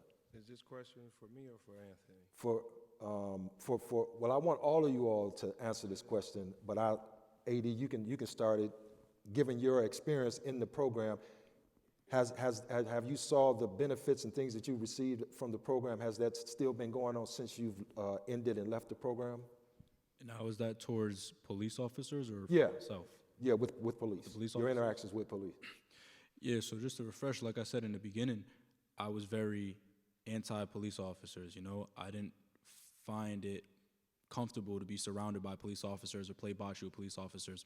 But to answer your question, at the end of the day, we're all human beings. I could form bonds and relationships with certain police officers, and then something bad could end up happening. What I got out of the Lights and Sirens program was different. The bonds and relationships I formed with those police officers, I have still kept to this day. Sometimes I'll see them either with a traffic stop or just seeing them out in the daily life when I go back to Rhode Island. And the things that I've held with me that Ibn's taught me when it comes to accountability, ego, and implicit bias, they have also educated me on how I could approach certain officers with malicious intent differently. So I guess, to go back to your question and answer it, I do believe it has helped me, because it takes a lot for someone, especially from me, my background, seeing different things on social media, hearing what panel 1 said, and just seeing everything else. It's all about trust. It's about that leap of faith, It's about being able to look at the opposite side and challenging the implicit bias, saying that maybe it's not all police officers, it's just some. So I'm gonna put myself out there and meet a couple new white police officers and pray that they're not the same as the other white police officers I seen on the news last week. And I did that, and luckily I was able to find some good friends behind those badges. So at the end of the day, it's about yourself, if you're willing to take that risk again. Some people have been through so much trauma and PTSD that it's unrealistic for them to do that. Personally, I was able to take that risk and that leap of faith, and I landed. And Ibn, you and you more so with the law enforcement officials that were coming to your program, because I know you had a good relationship with many of them, and kind of understanding their thoughts, perceptions, some of the stereotypes that they may themselves have held prior to coming to your program. Have you saw that going through that program? Have you saw that this change kind of is still going on? These certain things that they may have had coming into the program, but now that they have went through and they're done with the program, for those that you're still in communication with, do you still see that it still had an impact on you? Well, I have had a number of law enforcement officers that I could say that are friends that have opened up about their own trauma that they've gone through. That is unforgivable for them to forget. And so they have actually hugged me. They have hugged the kids saying thank you for this, because this is a different part of the job that they see on a day-to-day basis. My most recent happy moment was receiving a text message picture with several kids with several of the white officers that they met from our bocce ball program that were out of uniform. They recognized them. They're all smiling, and it was like, we got to send this picture to Ibn. So for me, that was like a very proud moment to show that the patience in waiting to see this outcome was an outcome worth. Just yesterday, one of my board members that's in the audience here, we were actually in front of the Rhode Island Chief of Police Association monthly meeting. Put ourselves out there. Now imagine, there's probably like 40 chiefs, including the head of the state police, that are in this conference room. There were 3 women. There may have been 3 minority chiefs. All of the rest were all male, white male. Here I am, black male, standing in front of them, talking to them about offering our nonprofit organization, coming and doing their implicit bias training. Did we meet resistance? No. But I also stood there as an alpha male amongst alphas and expressed to them the need and importance of it, because it's a part of the right path. It's a legislative law that you have to have it done. You need to have it done, and we're offering our service to you to do just that. And we had 5 of the other departments that were there that have been working with us. So they had already talked to their peers about the work that we're doing, so the message was already getting out there. But I have to say this, as a minority male, I actually felt that I needed to bring one of my white board members with me to be able to have that conversation, just to give me that level of support in case that fear factor came in, like there was going to be this pushback as to like, well, who does this black guy think he is coming in here offering us this service? So I have seen the change. Rhode Island is seeing its first black head of state police. I've seen the first minority Providence police officer. I've seen the first police officer in Central Falls. We've seen Pawtucket have its first female chief. So we are seeing some of the changes, and the culture is slowly changing. but it's still hard to see some of the incidents that are taking place in other parts of the country. Right. That makes the work that much harder to do. And Lisa, given, because I know your organization is a little bit different than Ibben's, that you do training with law enforcement, just with law enforcement, and then you also have the programming that you do with youth. Right. What have you seen, particularly with the law enforcement, the trainings that you do with those that have been involved, have you seen good results come out of that? I'm glad you asked, because this goes back to some of what Carl and Latanya and Anthony raised, and you. I wouldn't wear that New York Yankees hat in Boston, just saying. But, okay.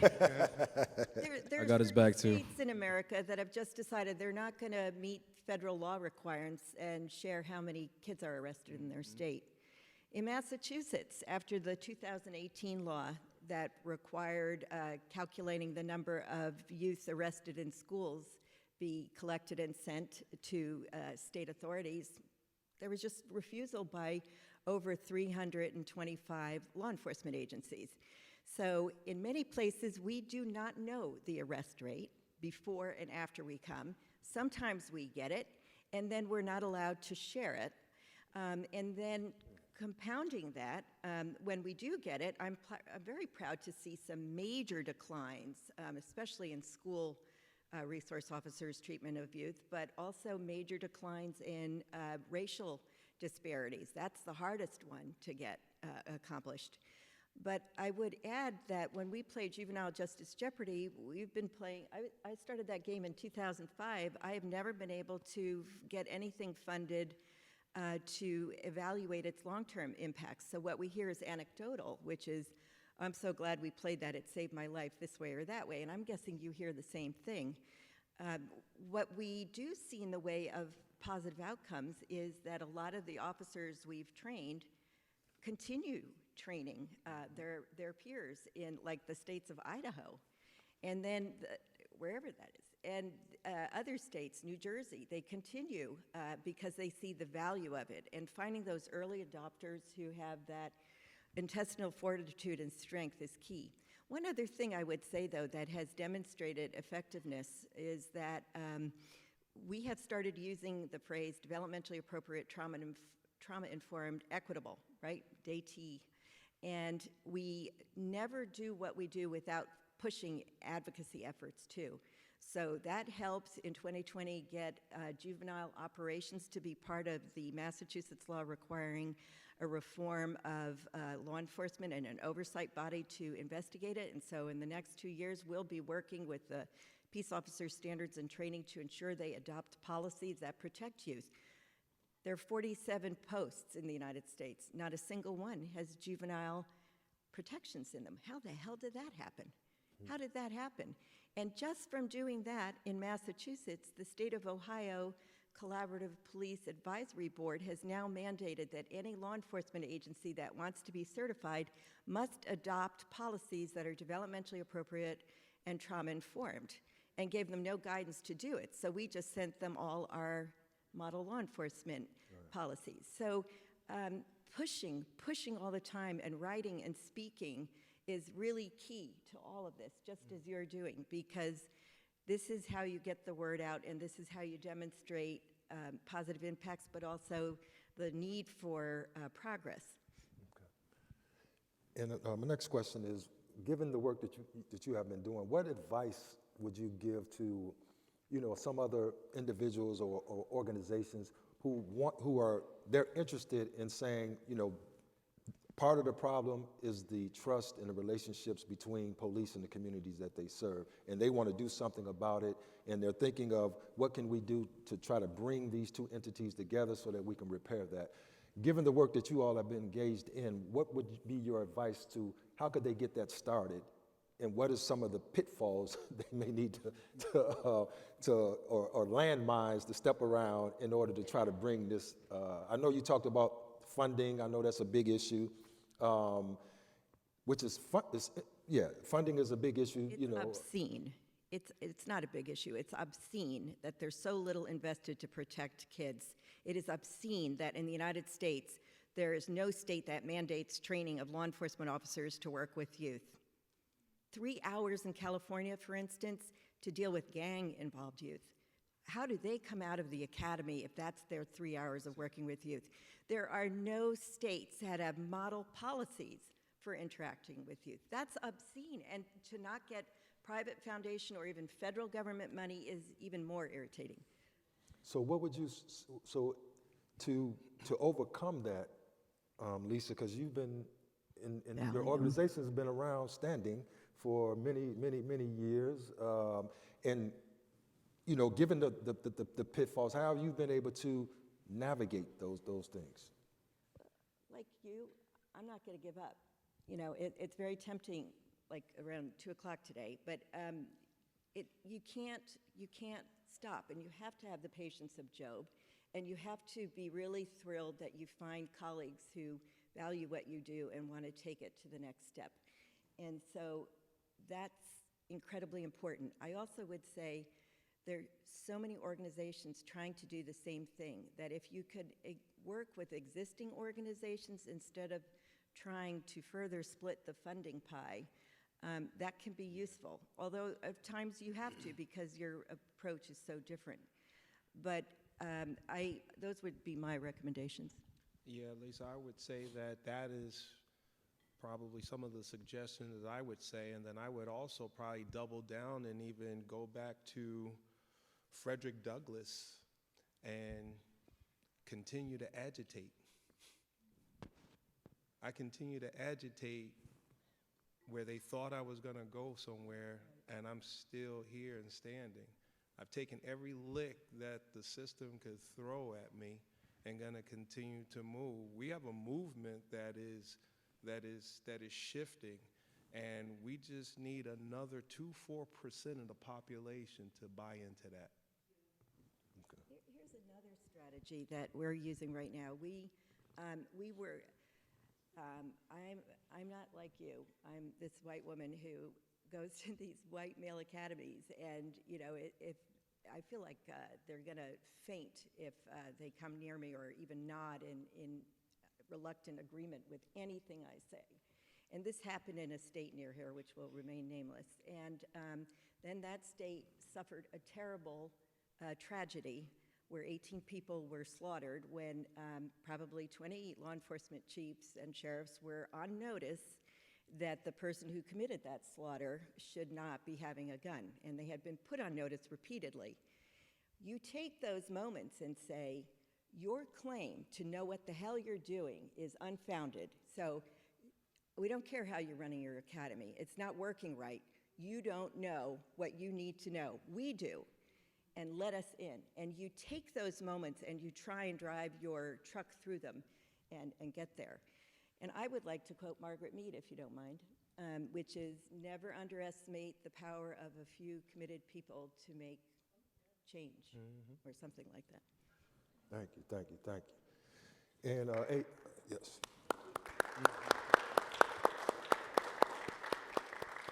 And my last question, I'll say to AD, you know, given your student, what do you feel is if you talk to individuals your age, what type of advice would you say for youth, that the role that youth could play, but also education could play in the role of building and forging this relationship, positive relationship, I should say, with law enforcement and youth? It's funny you asked that question, because as I sit and talk to you guys today, I have a couple of my friends here. Like you said, I'm youth. So to be able to advocate and trusting or forming some type of bond with law enforcement is hard, you know, because people, like I said, I've seen things on social media. They've been through things and have PTSD. And there's very few of us as youth, people of color, that could be able to say they have a good relationship with some form of law enforcement. But to be able to answer your question, I feel like wrapping up my second year here, I've learned a lot. And it matters the environment you're in and the type of mindset you have. there's two kinds of there's two kinds of people in this world. There's people that have a fixed mindset and there's people that have a growth mindset. And I feel like sometimes if you stay in the same environment that hasn't helped you or shown a positive impact towards your education on society, it will continue to give negative notions towards law enforcement. It will continue to feed into things that won't help you build positive relationships. And the reason I say that is because in the area I was in, people weren't advocating for law enforcement. People were advocating for against law enforcement. Once I came to BC and started, well, not even right before I came to BC, once I met Ibn and once I started getting involved in nonprofits, once I started doing my own research and educating myself through education and academics, is when I was able to realize and change my fixed mindset about police officers to a growth mindset and understand that no matter how much police brutality does happen, there are still good police officers out there. It was able to help me through academics and education within BC to elevate that. Hence why we're able to be on a panel today, and I'm able to bring Ibn up here, that it's not about finishing the mission. You know, me and Ibn, Lisa, Dr. Motley, we're not gonna finish what's been going on for years. It's just about putting enough press and enough power into this movement where the people after us will be able to continue it. A lot of people tend to not get involved in this work because they believe that if they can't finish it, let's not do it. One thing I remember that Martin Luther King said is he was like, he doesn't feel like he's the right person to lead the boycott and lead the march, but he knew that someone had to do it. And that inspired me because as much as I feel like I might not be the best person to give this speech or to do some of the things I've done so far, someone has to do it. Someone has to be able to sit here as a youth and be able to express their emotions, especially being black.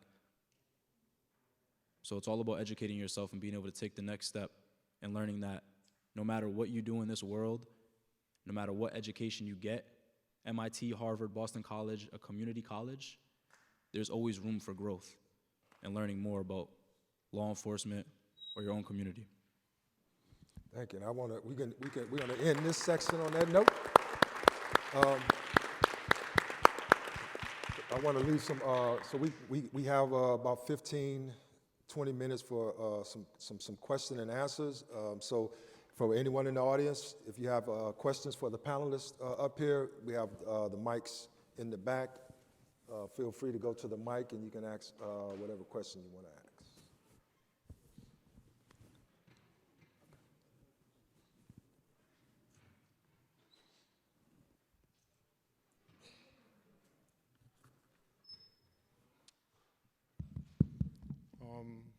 I was going to ask, when did you retire from basketball, and like how did that play a role for you going into Lights and Sirens? I retired in 2000, so we're talking 24 years ago. And what was the last part? Like how did that play a role for you, like into creating Lights and Sirens?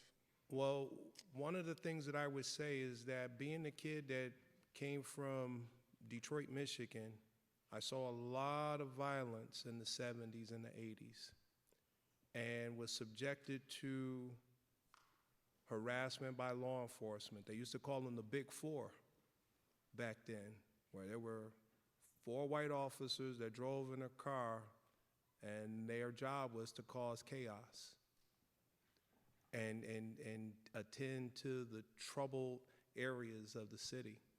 So for me, growing up, being in Detroit, learning how to take education, learning how to function in white society. See, I had to leave I had to leave a predominantly black environment and leave the Midwest and go east so that I can learn about white society. Because one of the things I learned about the whites, they also had to come across that Atlantic too. So I got a chance to learn a lot more about the East Coast and the cultures that were here. So my perspective went from here being in Detroit to going to the University of Rhode Island and being in Rhode Island and New England to here. Then my perspective changed even further when I got the opportunity to try out for the Toronto Raptors in Toronto, Canada. So now I left the United States, and now my perspective went here.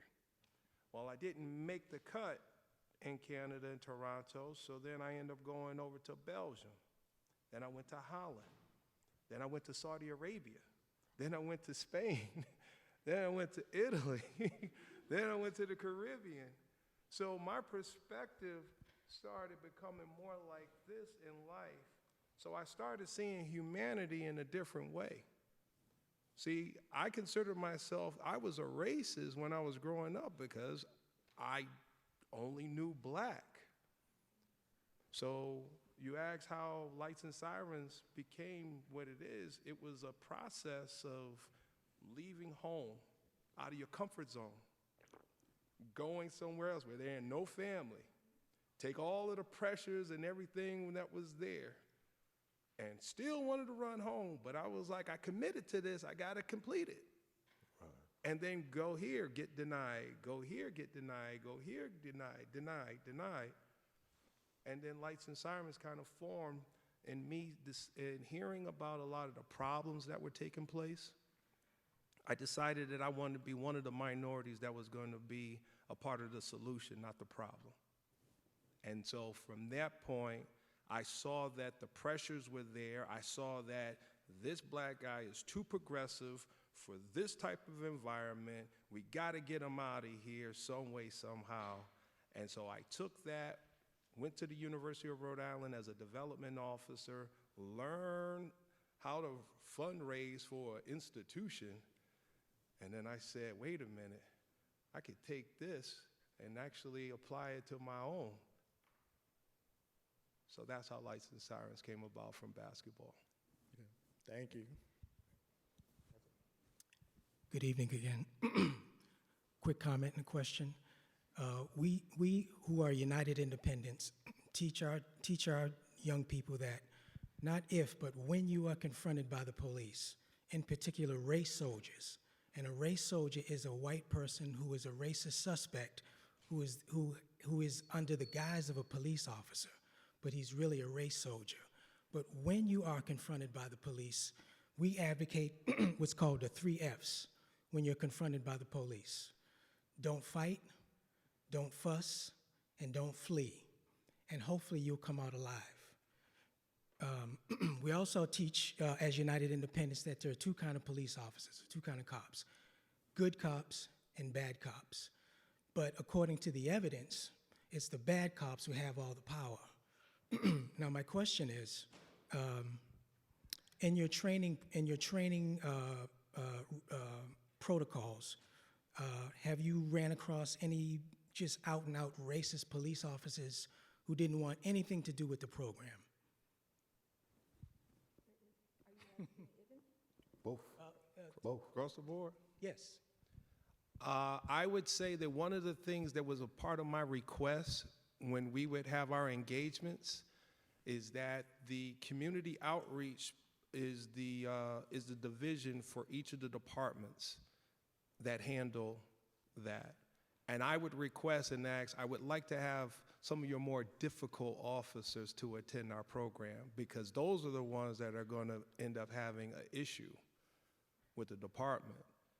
Now, yes, we have minorities officers, but I always suggest and ask for white officers to attend our program, because most often those are the ones that commit crimes.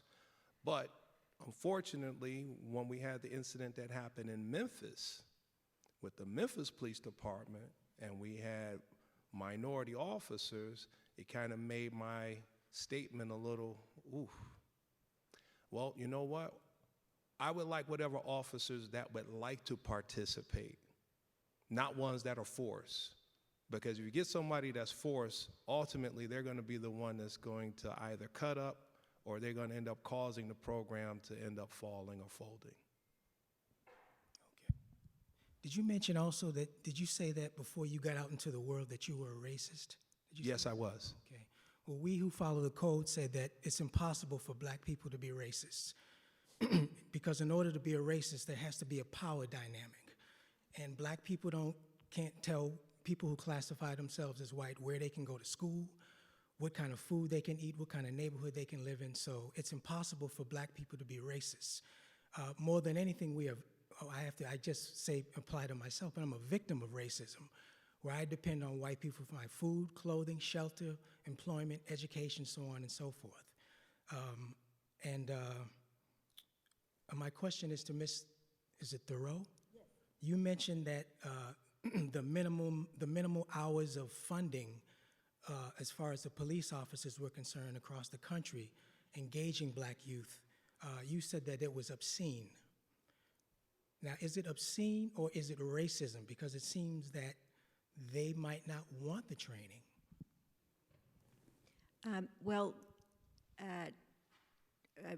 Racism is obscene, and it's also sadly sometimes inevitable, but I think we all have some bias towards the group we're from. That seems atavistic, but what I will say is that we go to a lot of places where there are predominantly white kids, and we see class being a major predictor of who law enforcement engages with in a more, let's say, violent way. And in wealthier areas with kids, we see there's this investment in the kids that makes it a risk for officers to treat them too roughly because they know there's going to be a consequence because wealthier kids have families that will assert advocacy for them.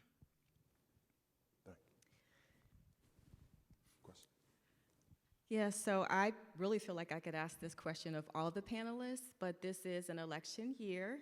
We really haven't talked a lot about all the wonderful campaigning that's going on and the messages of hate that are being spewed on a daily basis. And I just want to know, for all of you who have worked so incredibly hard to either be part of the solution or to heal from your own trauma, to what extent are you concerned that as we're becoming more polarized, a lot of the progress that has been made will be undone? And are there any plans that you're putting into place to help us work through any healing that needs to happen or any proactive measures that can help us?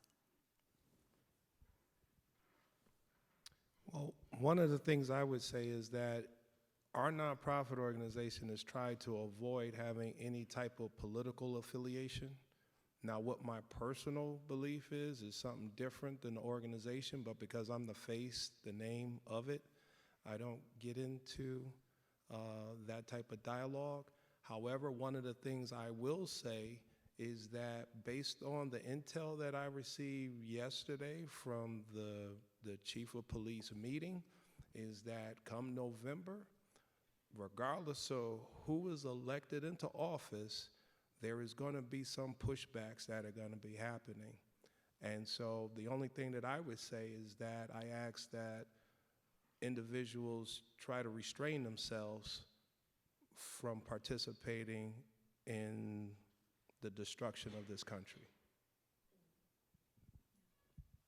What I would say is we want to look at the record of President Biden and President Trump. Under President Trump, all consent decrees were stopped in cities like Chicago, which has such a distinctive history of the use of torture. And everything that had been done up until the date of his election had to be stopped and then restarted in 2020 or through private groups bringing separate legal actions. Under President Biden, we've seen a real surge in the investigation by DOJ of law enforcement agencies, and I'm very pleased to say that some of the work we did in Cleveland is now being incorporated in DOJ consent decrees in cities like Baltimore, which now require policies that protect youth interacting with law enforcement. And Baltimore is just one site. There's Phoenix is coming up, Minneapolis, and Memphis, and several others. So I would suggest people look at the record.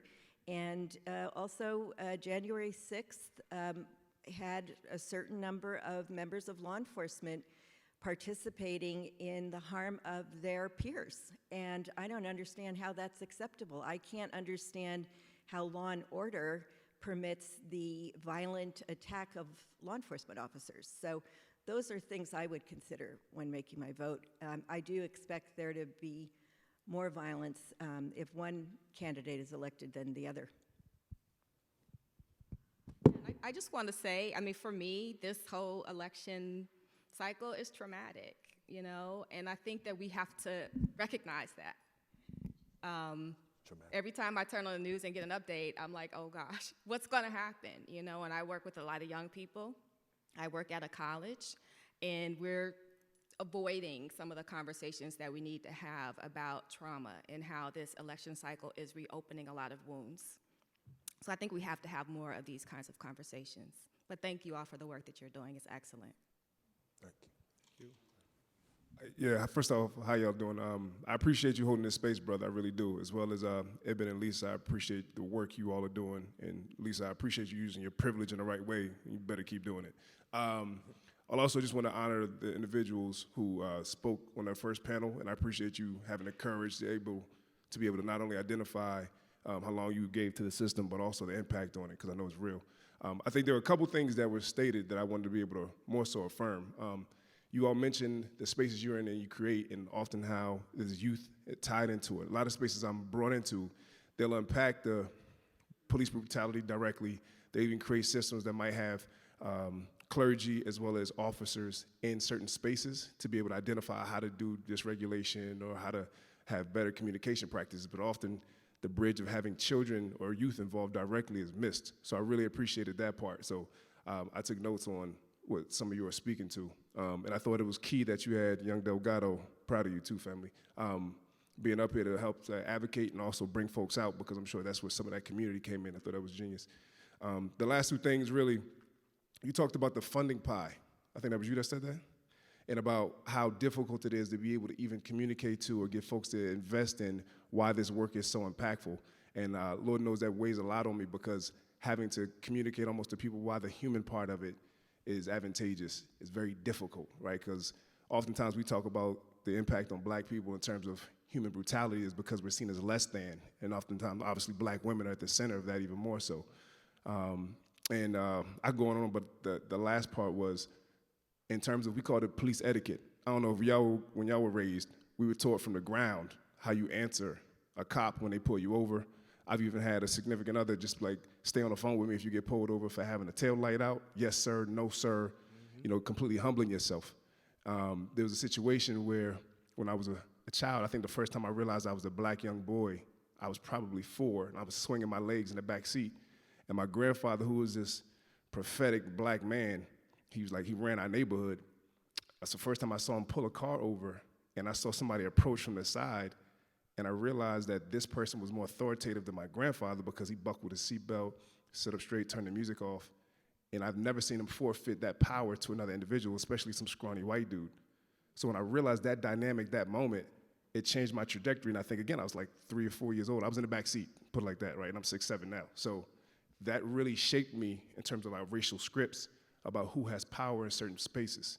So when you create these platforms and you have organic conversation and real dialogue, it's transformative. And I love the fact, again, that y'all have youth in here. And my man right here mentioned about not being racist. It's interesting because I think historically we've been taught that way, but when I identify how many of even my own practice a level of anti-blackness, it's kind of traumatic for me in those spaces. So again, I just affirm, I really appreciate y'all holding this space and the things y'all are speaking to, and good work, boy. Thank you. Thank you. Thank you. We got one more question. Come on. I'll make it kind of quick. First of all, I also want to commend you guys as well for trying to bridge the gap when it comes to the community and policing. My question was, when there's the FOP who is fighting to not make any, or to have any acceptance when it comes to police crimes, how do you address those issues? Because is it a hindrance when it comes to the job that your guys trying to do in bridging the gap when it comes to the youth and police officers? Well, one of the things that I would say is that accountability is across the board. I got to hold myself accountable before I can hold anybody else accountable. That's where I start first. Then once I do that, then now I make the phone call and I'll speak to the head. You know, speaking to the bottom ain't gonna make it up to the head, because now you got too many egos that are in between that don't want to have that message go. So I bypass all of the middlemen and go to the top and have that conversation. And we're able to have that conversation as men. And they recognize that there are issues and that there are problems and that they are trying to fight the fight and that they got red tape and that they have the union that they got to deal with. You know, that union is a very powerful piece that is there, especially when, depending on how much money you have, if you got $400 or $500 million in the bank and you're the one that put that mayor in office, you put that governor in office, you know, those are the type of things that we see that become strategic in this fight of knowing how to address it, when to address it. And so again, as I said earlier, patience. I don't know how much longer my patience is going to last, but I can say that I'm still in the fight at this moment, but it is starting to wear on me, and we need the next generation, the next group to be the ones to take this and continue to move forward with it. I would echo everything Ibn said, but I would add this. You have to watch for your political moments, and you have to make what the FOP or any union stands for untenable. Untenable. And a lot of states in the United States don't have law enforcement unions because of various reasons. And so sometimes you have more negotiating room there. But none of this will change unless we organize. And I mean, Black Lives Matter scared the out of law enforcement, you know?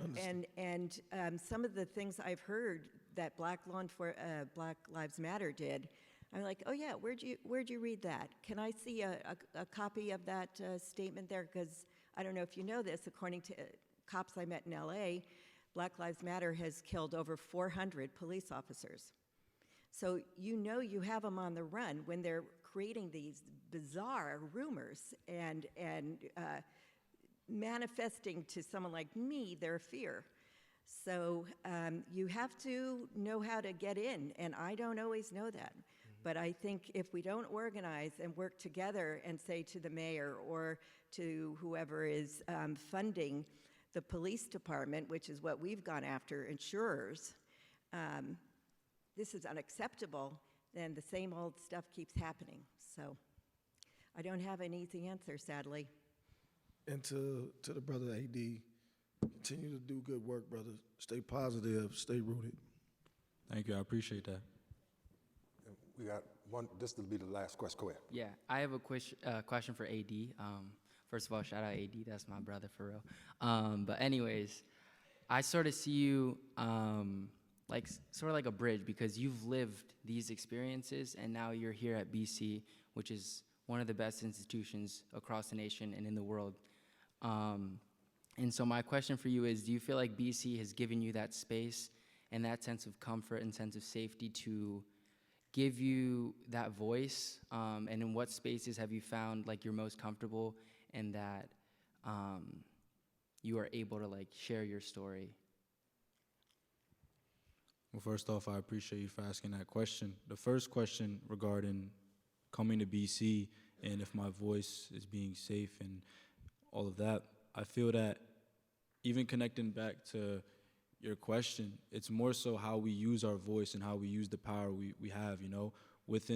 Amongst the youth, well, at least for me, you know, I listen to a lot of music, you know, and music and rappers and artists have a lot of power and influence on us, the words they say and how they guide us. So I feel like ever since I was able to come to BC, my voice is elevated now, you know. I'm able to, like I said, do things like this where I could like be able to be a part of a research group, to have nonprofits that I worked with back in the past when I was going through these experiences, to now be able to speak to a panel. And it only starts from here. It's going to keep elevating. So yes, my voice does feel, I don't know necessarily about safe, because in the world we live in, the society we live in, I don't really think anyone's really safe. But it's more so I feel like it's heard. It's being heard by a broader audience. And then, what was your second question? I mean, what spaces have you found that like you feel most comfortable in? The spaces I feel like are the ones that want to listen. You know, I don't necessarily exclude anybody, white, black, Spanish, Asian. It doesn't necessarily matter. If you want to talk about it, if you want to build a group, then I'm willing to speak about it. Everyone in this audience right now, we all look differently, and I appreciate everyone coming out, because the fact that me being the youth, there's a lot of youth amongst the crowd. It's whoever wants to fight for it. It's whoever wants to listen and to be able to make this push, you know? The groups that I've built here are many different culture clubs, if that's in the gym, if that's in academics, if that's in a classroom, if that's even professors.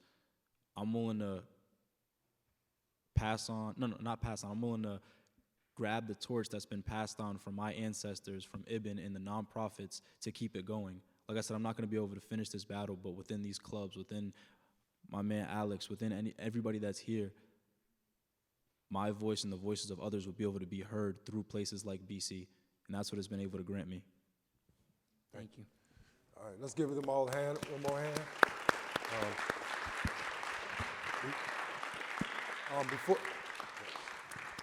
Before we all disperse, I just want a reminder that there is some hot food. I don't know what it is, but it's supposed to be hot food out there in the lobby. Also, if you look at the table there, for anybody who needs CEUs, there's a form that you can fill out and leave it on the desk to get your CEUs.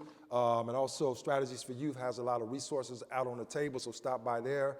And also, anyone who's interested in engaging in a 15-second, just what's your name, what's one key thing that you loved about the event or you took away from the event, there's a camera right over there. We're gonna be video recording those, so you can line up over there if you're interested in engaging in that.